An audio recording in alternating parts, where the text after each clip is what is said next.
ਤੇ ਕਈ ਖਾਸ ਖਬਰਾਂ ਨੂੰ ਲੈ ਕੇ ਚਰਚਾ ਕਰਨ ਦੇ ਲਈ ਜੁੜ ਚੁੱਕੇ ਨੇ ਹਰਜੋਤ ਸਿੰਘ ਖਾਲਸਾ ਜੀ। ਹਰਜੋਤ ਸਿੰਘ ਜੀ, ਸਤਿ ਸ੍ਰੀ ਅਕਾਲ, ਸਵਾਗਤ ਹੈ ਜੀ।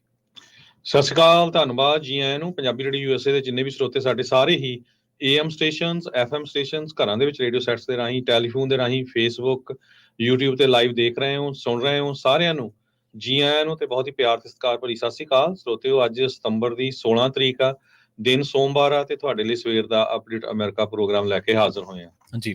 ਅਪਡੇਟ ਅਮਰੀਕਾ ਪ੍ਰੋਗਰਾਮ ਨੂੰ ਸਪਾਂਸਰ ਕਰਦੇ ਨੇ ਖਾਲਸਾ ਇੰਸ਼ੋਰੈਂਸ ਏਜੰਸੀ ਵਾਲੇ, ਜਿਨ੍ਹਾਂ ਤੋਂ ਤੁਸੀਂ ਹਰ ਤਰੀਕੇ ਦੀ ਇੰਸ਼ੋਰੈਂਸ ਲੈ ਸਕਦੇ ਹੋ। ਇੰਸ਼ੋਰੈਂਸ ਬਾਰੇ ਪਤਾ ਕਰਨ ਦੇ ਲਈ ਇਹਨਾਂ ਦਾ ਨੰਬਰ ਹੈ 408-272-2500। ਇਹ 1992 ਤੋਂ ਲਗਾਤਾਰ ਇੰਸ਼ੋਰੈਂਸ ਬਿਜ਼ਨਸ ਦੇ ਵਿੱਚ ਸ਼ਾਨਦਾਰ ਸੇਵਾਵਾਂ ਦੇ ਰਹੇ ਨੇ ਤੇ ਅਮਰੀਕਾ ਭਰ ਦੇ ਵਿੱਚ ਇੰਸ਼ੋਰੈਂਸ ਕਰਦੇ ਨੇ। ਓਬਾਮਾ ਕੇਅਰ, ਮੈਡੀਕੇਅਰ ਜਾਂ ਫਿਰ ਕਵਰਡ ਕੈਲੀਫੋਰਨੀਆ ਬਾਬਤ ਪਾਲਿਸੀ ਕਰਵਾਉਣ ਦੇ ਲਈ, ਸਲਾਹ ਲੈਣ ਦੇ ਲਈ ਅੱਜ ਹੀ ਕਾਲ ਕਰੋ 408-272-2500 ਤੇ। ਟਰਕੀਅਨ ਇਮੀਗ੍ਰੇਸ਼ਨ ਲਾ ਫਰਮ ਵਾਲੇ, ਜੇ ਟਰਕੀਅਨ ਟੋਨੀ ਟਰਕੀਅਨ ਦੇ ਨਾਲ ਤੁਸੀਂ US ਇਮੀਗ੍ਰੇਸ਼ਨ ਬਾਬਤ ਕੋਈ ਵੀ ਸਲਾਹ ਕਰਨੀ ਹੈ ਤੇ ਇਹਨਾਂ ਦਾ ਨੰਬਰ ਹੈ 415-909-0503। Jaswinder Singh, Nachhattar Kaur Nagra Roswell, Charan Singh Sukhwinder Dhaliwal Arizona, Manjit Singh Kular, Avtar Singh Manzil Clovis, Satnam Singh Sunny Purewal, Amarjit Singh Dosanjh Yuba City, Lakhbir Singh Samra Texas, Gurmel Singh Liddar Bakersfield, Amarjit Singh Stockton, Sarabjit Singh Toor New Jersey, Harnek Singh Pawla Washington Renton, H&M oil ਵਾਲੇ Ontario, Harjit Singh Lathrop, Gurmel Singh Balbir Kaur Bassi Elk Grove, Shamsher Singh Dhillon New York, Grewal travel ਵਾਲੇ ਯੂਬਾ ਸਿਟੀ ਤੋਂ, ਤੇ ਊੜਾ ਡੈਟਰ ਲੀਫ ਵਾਲੇ ਨਿਰਮਲ ਮਾਨ, ਜਿਨ੍ਹਾਂ ਤੋਂ ਤੁਸੀਂ ਜੇਕਰ ਬੈਂਕ ਕਰਜ਼ੇ ਦੇ ਵਿੱਚ ਫਸੇ ਹੋਏ ਹੋ, ਬੈਂਕ ਕਰਪਸੀ ਤੋਂ ਬਚਣਾ ਚਾਹੁੰਦੇ ਹੋ, ਤਾਂ ਕਾਲ ਕਰੋ 1888-888-9914 ਦੇ ਉੱਤੇ। ਇਹਨਾਂ ਸਾਰੇ ਹੀ ਸਪਾਂਸਰਸ ਦਾ ਬਹੁਤ ਬਹੁਤ ਧੰਨਵਾਦ। ਤੇ ਜੇਕਰ ਤੁਸੀਂ ਵੀ ਪੰਜਾਬੀ ਰੇਡੀਓ USA ਦੇ ਇਹਨਾਂ ਪ੍ਰੋਗਰਾਮਾਂ ਨੂੰ ਸਪਾਂਸਰ ਕਰਨਾ ਚਾਹੁੰਦੇ ਹੋ ਤਾਂ ਸਟੂਡੀਓ ਦਾ ਨੰਬਰ ਹੈ 408-272-5200 ਜੀ। ਜੀ, ਅੱਜ ਦੀਆਂ ਖਬਰਾਂ ਵੱਲ ਚੱਲੀਏ ਤੇ ਬੀਤੇ ਵੀਕਐਂਡ ਦੇ ਦੌਰਾਨ ਇੱਕ ਵਾਰੀ ਫਿਰ ਸਾਬਕਾ ਰਾਸ਼ਟਰਪਤੀ ਡੋਨਲਡ ਟਰੰਪ ਉਹਨਾਂ ਦੇ ਉੱਤੇ ਅਸੈਸੀਨੇਸ਼ਨ ਕਰਨ ਦੀ ਜਿਹੜੀ ਕੋਸ਼ਿਸ਼ ਹੋਈ, ਪਰ ਲੱਕਲੀ ਜਿਹੜੇ ਸੀਕ੍ਰੇਟ ਸਰਵਿਸ ਆ ਉਹਨਾਂ ਨੇ ਇੱਕ ਬੰਦੇ ਨੂੰ ਅਰੈਸਟ ਕਰ ਲਿਆ। ਇੱਕ ਗੋਲਫ ਕੋਰਸ 'ਚ, ਜਿੱਥੇ ਜਿਹੜੀ ਟਰੰਪ ਉਹਨਾਂ ਦੀ ਖੁਦ ਦੀ ਆਪਣੀ ਗੋਲਫ ਕੋਰਸ ਹੈਗੀ ਆ, ਤੇ ਉੱਥੇ ਝਾੜੀਆਂ ਦੇ ਵਿੱਚ ਇਹ ਬੰਦਾ AK-47 ਲੈ ਕੇ ਲੁਕਿਆ ਹੋਇਆ ਸੀ। ਸੋ ਉਸ ਬੰਦੇ ਦੇ ਬਾਰੇ ਹੁਣ ਕਾਫੀ ਜ਼ਿਆਦਾ ਜਿਹੜੀ ਇਨਫੋਰਮੇਸ਼ਨ ਆ ਆਣੀ ਸ਼ੁਰੂ ਹੋ ਗਈ ਆ ਵੀ ਕੌਣ ਹੈਗਾ, ਕਿਸ ਤਰ੍ਹਾਂ ਉਹ ਯੂਕਰੇਨ ਦੀ ਸਪੋਰਟ ਕਰ ਰਿਹਾ ਸੀ, ਯੂਕਰੇਨ 'ਚ ਇੱਕ ਵਾਰ ਗਿਆ ਵੀ ਸੀ, ਵੀ ਉੱਥੇ ਜਾ ਕੇ ਲੜਨਾ ਚਾਹੀਦਾ ਹੈਗਾ ਰਸ਼ੀਆ ਦੇ ਅਗੇਂਸਟ। ਤੇ ਇੱਕ ਟਾਈਮ ਦੇ ਉੱਤੇ ਉਹ ਟਰੰਪ ਉਹਨਾਂ ਦਾ ਸਪੋਰਟਰ ਵੀ ਰਿਹਾ, ਪਰ ਪਿਛਲੇ ਸਾਲਾਂ ਦੇ ਵਿੱਚ ਜਿਹੜਾ ਆ ਉਹ ਕਾਫੀ ਉਲਟ ਸੀ ਤੇ ਜੋ ਬਾਈਡਨ ਤੇ ਕਮਲਾ ਹੈਰਿਸ ਉਹਨਾਂ ਦੀ ਸਪੋਰਟ ਦੇ ਉੱਤੇ ਸੀ। ਕਈ ਉਹਦੇ ਜਿਹੜੇ ਟਵੀਟਸ ਆ ਉਹ ਆਏ ਹੈਗੇ ਆ। ਰਾਊਥ ਨਾਮ ਦਾ 58 ਸਾਲਾਂ ਦਾ ਇਹ ਬੰਦਾ ਨਾਰਥ ਕੈਰੋਲੀਨਾ ਦਾ ਰਹਿਣ ਵਾਲਾ ਆ, ਤੇ ਇਸ ਟਾਈਮ ਇਹ ਹਵਾਈ ਦੇ ਵਿੱਚ ਕਾਵਾ ਕਰਕੇ ਜਿਹੜਾ ਆਈਲੈਂਡ ਆ ਉੱਥੇ 2018 ਤੋਂ ਰਹਿ ਰਿਹਾ ਹੈਗਾ। ਤੇ ਉਹ ਤੇ ਉਹਦਾ ਮੁੰਡਾ ਇੱਕ ਕੰਪਨੀ ਆ ਉਹਨਾਂ ਦੀ ਜੋ ਕਿ ਬਿਲਡਿੰਗ ਸ਼ੈਡਸ ਬਣਾਉਂਦੇ ਹੈਗੇ ਆ, ਖਾਸ ਕਰਕੇ ਹੋਮਲੈਸ ਲੋਕਾਂ ਦੇ ਜਿਹੜੇ ਛੋਟੇ ਘਰ ਹੁੰਦੇ ਆ ਉਹਨਾਂ ਦੇ ਲਈ। ਯੂਕਰੇਨ ਦੇ ਵਿੱਚ ਜਦੋਂ ਜੰਗ ਸ਼ੁਰੂ ਹੋਈ ਸੀ ਉਸ ਟਾਈਮ ਦੇ ਉੱਤੇ ਉਹ ਯੂਕਰੇਨ 'ਚ ਗਿਆ, ਉੱਥੇ ਉਸਨੇ ਟਵਿੱਟਰ ਐਕਸ ਦੇ ਉੱਤੇ ਆਪਣੀਆਂ ਫੋਟੋਆਂ ਵੀ ਜਾਰੀ ਕੀਤੀਆਂ ਤੇ ਕਿਹਾ ਵੀ fight and die to stop aggression, ਤੇ ਕਹਿੰਦੇ ਵੀ ਹਰ ਇੱਕ ਨੂੰ ਜਿਹੜੀ ਆ ਸਪੋਰਟ ਕਰਨੀ ਚਾਹੀਦੀ ਹੈਗੀ ਆ। ਇਹ ਸਾਰੀ ਮੈਂ ਤੁਹਾਡੇ ਨਾਲ ਜਿਹੜੀ ਐਸੋਸੀਏਟਡ ਪ੍ਰੈਸ ਆ ਉਹਨਾਂ ਨੇ ਅੱਜ ਜਿਹੜੀ ਰਿਪੋਰਟ ਛਾਪੀ ਆ ਉਹ ਤੁਹਾਡੇ ਨਾਲ ਸਾਂਝੀ ਕਰ ਰਿਹਾ ਹੈਗਾ। ਤੇ ਇੱਕ ਟਾਈਮ ਦੇ ਉੱਤੇ ਰਾਊਥ ਨੇ ਬੁੱਕ ਵੀ ਜਿਹੜੀ ਆ ਉਹ ਲਿਖੀ ਸੀ, ਜਿਹਦੇ ਵਿੱਚ ਉਸ ਨੇ ਇਰਾਨ ਨੂੰ ਕਿਹਾ ਸੀ ਵੀ ਤੁਹਾਨੂੰ ਜਿਹੜਾ ਪ੍ਰੈਜ਼ੀਡੈਂਟ ਟਰੰਪ ਆ ਉਸ ਨੂੰ ਅਸੈਸੀਨੇਟ ਕਰ ਦੇਣਾ ਚਾਹੀਦਾ। ਕਹਿੰਦੇ ਪਈ you are free to assassinate Trump. ਇਹ ਰਾਊਥ ਨੇ ਆਪਣੀ ਇੱਕ ਬੁੱਕ ਲਿਖੀ ਸੀ, ਸੈਲਫ ਪਬਲਿਸ਼ਡ ਬੁੱਕ 2023 ਦੇ ਵਿੱਚ, ਉਹਦੇ ਵਿੱਚ ਇਰਾਨ ਨੂੰ ਰਿਕੁਐਸਟ ਕੀਤੀ ਸੀ। ਯੂਕਰੇਨ ਕਹਿੰਦੇ ਵੀ ਅਨਵਿਨੇਬਲ ਵਾਰ ਜਿੱਤ ਰਿਹਾ ਆ, ਤੇ ਪ੍ਰੈਜ਼ੀਡੈਂਟ ਟਰੰਪ ਉਹਨਾਂ ਦੀ ਬਾਬਤ ਉਸਨੇ ਕਾਫੀ ਜਿਹੜੀ ਸ਼ਬਦਾਵਲੀ ਆ ਉਹ ਵੀ ਜਿਹੜੀ ਆ ਕਾਫੀ ਸਖਤ ਵਰਤੀ ਸੀ। ਰਾਊਥ ਜਿਹੜਾ 58 ਸਾਲਾਂ ਦਾ, ਉਸ ਨੂੰ ਐਤਵਾਰ ਨੂੰ ਅਰੈਸਟ ਕਰ ਲਿਆ ਗਿਆ ਤੇ ਉਹਨੂੰ ਪਤਾ ਸੀ ਵੀ ਪ੍ਰੈਜ਼ੀਡੈਂਟ ਟਰੰਪ ਹੋਣੀ ਉੱਥੇ ਜਿਹੜੇ ਆ ਗੋਲਫ ਖੇਡਣ ਆ ਰਹੇ ਹੈਗੇ ਆ, ਤੇ 400 ਤੋਂ ਲੈ ਕੇ 500 ਯਾਰਡ ਦੀ ਦੂਰੀ ਤੱਕ ਉਹ ਸੀਗਾ ਪ੍ਰੈਜ਼ੀਡੈਂਟ ਟਰੰਪ ਹੋਣਾ ਤੋਂ। ਜਿਸ ਟਾਈਮ ਦੇ ਉੱਤੇ ਪਤਾ ਚੱਲਿਆ ਵੀ ਝਾੜੀਆਂ ਦੇ ਵਿੱਚ ਕੋਈ ਬੰਦਾ ਲੁਕਿਆ ਹੋਇਆ ਆ ਤੇ ਉਹਦੇ ਕੋਲ ਗਨ ਵੀ ਹੋ ਸਕਦੀ, ਤੇ ਉਹਦੇ ਤੇ ਫਿਰ ਗੋਲੀਆਂ ਚਲਾ ਦਿੱਤੀਆਂ ਗਈਆਂ। ਉਹ ਉੱਥੋਂ ਭੱਜ ਗਿਆ ਤੇ ਅੱਧੇ ਘੰਟੇ ਬਾਅਦ ਉਸਨੂੰ ਅਰੈਸਟ ਕਰ ਲਿਆ ਗਿਆ। 500 ਤੋਂ ਵੱਧ ਉਹਦੀਆਂ ਜਿਹੜੀਆਂ ਪੋਸਟਸ ਆ ਉਹ ਐਕਸ ਦੇ ਉੱਤੇ ਪਈਆਂ ਆ, ਜਿੱਥੇ ਉਹਦੇ ਵਿਊਜ਼ ਲੈਫਟ ਟੂ ਰਾਈਟ ਕਿਸ ਤਰ੍ਹਾਂ ਉਹ ਚੇਂਜ ਵੀ ਹੁੰਦਾ ਰਿਹਾ। ਇੱਕ ਟਾਈਮ ਦੇ ਉੱਤੇ ਬਰਨੀ ਸੈਂਡਰਸ ਦਾ, ਤੁਲਸੀ ਗੈਬਰਡ ਦਾ, ਨਿੱਕੀ ਹੈਲੀ ਉਹਨਾਂ ਦਾ ਬਹੁਤ ਵੱਡਾ ਜਿਹੜਾ ਸਪੋਰਟਰ ਉਹ ਰਿਹਾ ਹੈਗਾ। ਕੁਛ ਕੁ ਡੋਨੇਸ਼ਨਸ ਵੀ ਉਹਨਾਂ 2019 ਤੋਂ ਲੈ ਕੇ ਐਕਟ ਬਲੂ ਨੂੰ ਇੱਕ ਪੋਲੀਟੀਕਲ ਐਕਸ਼ਨ ਕਮੇਟੀ ਆ ਡੈਮੋਕ੍ਰੈਟਿਕ ਦੀ, ਉਹਨਾਂ ਨੂੰ ਦਿੱਤੀਆਂ ਹੈਗੀਆਂ। ਜਦੋਂ ਜਾਰਜ ਫਲਾਇਡ ਦਾ ਜੁਲਾਈ 2020 ਦੇ ਵਿੱਚ ਉਹਦੀ ਮੌਤ ਹੋਈ ਸੀ ਪੁਲਿਸ ਵਾਲਿਆਂ ਦੇ ਹੱਥੋਂ, ਤੇ ਉਸ ਟਾਈਮ ਦੇ ਉੱਤੇ ਵੀ ਉਸਨੇ ਇੱਕ ਟਵੀਟ ਕੀਤਾ ਸੀ ਵੀ ਜੇ ਟਰੰਪ ਹੋਣੀ ਪੁਲਿਸ ਵਾਲਿਆਂ ਨੂੰ ਪ੍ਰੋਸੀਕਿਊਟ ਕਰ ਦੇਣ ਤੇ ਉਹ ਆਪਣੀ ਇਲੈਕਸ਼ਨ ਆ ਉਹ ਜਿੱਤ ਸਕਦੇ ਹੈਗੇ ਆ। ਜੁਲਾਈ ਦੇ ਵਿੱਚ ਟਰੰਪ ਹੋਣਾ ਦੇ ਉੱਤੇ ਜਿਹੜੀ ਪੈਂਸਿਲਵੇਨੀਆ ਦੇ ਵਿੱਚ ਅਸੈਸੀਨੇਸ਼ਨ ਅਟੈਂਪਟ ਹੋਈ ਸੀ, ਉਹਦੇ ਸੰਬੰਧ ਦੇ ਵਿੱਚ ਵੀ ਰਾਉਤ ਨੇ ਬਾਈਡਨ ਤੇ ਹੈਰਿਸ ਨੂੰ ਬੇਨਤੀ ਕੀਤੀ ਸੀ ਵੀ ਜਿਹੜੇ ਲੋਕ ਉੱਥੇ ਮਾਰੇ ਗਏ ਆ, ਇੱਕ ਫਾਇਰ ਫਾਈਟਰ ਦੀ ਮੌਤ ਹੋਈ ਸੀ ਤੇ ਬਾਕੀ ਜਿਹੜੇ ਵਿਕਟਮ ਆ ਉਹਨਾਂ ਨੂੰ ਵਿਜ਼ਿਟ ਕੀਤਾ ਜਾਵੇ। ਤੇ ਅੱਜ ਜਿਹੜੇ ਆ ਰਾਉਤ ਦੀ ਪੇਸ਼ੀ ਸੀਗੀ ਕੋਰਟ ਦੇ ਵਿੱਚ। ਵੇਸਲੀ ਰਾਉਤ, ਰਾਇਨ ਵੇਸਲੀ ਰਾਉਤ, ਇਹ ਇਹਦਾ ਜਿਹੜਾ ਪੂਰਾ ਨਾਮ ਆ। ਤੇ ਕੋਰਟ ਦੇ ਵਿੱਚ ਜਦੋਂ ਪੇਸ਼ੀ ਸੀ, ਉਸ ਪੇਸ਼ੀ ਦੇ ਦੌਰਾਨ ਉਹ ਕਾਫੀ ਖੁਸ਼ ਨਜ਼ਰ ਆ ਰਿਹਾ ਸੀ। ਕਹਿੰਦੇ ਵੀ ਉਹ ਬਾਰ-ਬਾਰ ਹੱਸ ਰਿਹਾ ਸੀ, ਸਮਾਈਲ ਕਰ ਰਿਹਾ ਸੀ। ਸੋ ਇਸ ਕਰਕੇ ਉਹਨੂੰ ਕਿਸੇ ਤਰ੍ਹਾਂ ਦਾ ਜਿਹੜਾ ਰਿਮੋਰਸ ਨਹੀਂ ਸੀ। ਸੋ ਇਹਦੇ ਸੰਬੰਧ ਦੇ ਵਿੱਚ ਪ੍ਰੈਜ਼ੀਡੈਂਟ ਡੋਨਲਡ ਟਰੰਪ ਹੋਣਾ ਨੇ ਕੱਲ ਟਵੀਟ ਜਾਰੀ ਕੀਤਾ ਸੀ ਵੀ ਮੈਂ ਬਿਲਕੁਲ ਗੁੱਡ ਹੈਗਾ ਆ ਤੇ ਸਾਰੇ ਲੋਕ ਮੇਰੀ ਜਿਹੜੀ ਆ ਸਪੋਰਟ ਕਰਨ। ਸੋ ਮੈਂ ਕਿਸੇ ਤੋਂ ਇਹ ਡਰਦਾ ਨਹੀਂ। ਪਰ ਇਹ ਦੂਸਰੀ ਵਾਰੀ ਬਹੁਤ ਛੋਟੇ ਸਮੇਂ ਦੇ ਦੌਰਾਨ ਪ੍ਰੈਜ਼ੀਡੈਂਟ ਟਰੰਪ ਹੋਣਾ ਦੇ ਉੱਤੇ ਜਿਹੜੀ ਅਸੈਸੀਨੇਸ਼ਨ ਅਟੈਂਪਟ ਹੋਈ ਹੈਗੀ ਆ।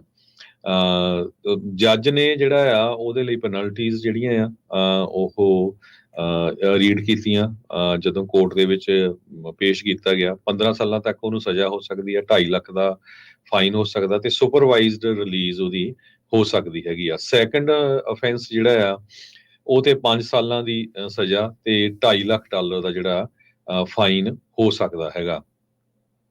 ਤੇ ਰਾਉਤ ਨੇ ਕਹਿੰਦੇ ਵੀ ਮੂੰਹ ਹਿਲਾ ਕੇ ਗਿਆ, ਹਾਂ ਮੈਂ ਅੰਡਰਸਟੈਂਡ ਕਰਦਾ ਵੀ ਜਿਹੜੇ ਇਹ ਜੋ ਤੁਸੀਂ ਸਜ਼ਾ ਸੁਣਾਈ ਆ ਵੀ ਹੋ ਸਕਦੀ ਆ, ਮੈਂ ਉਹਦੇ ਨਾਲ ਐਗਰੀ ਕਰਦਾ ਹੈਗਾ।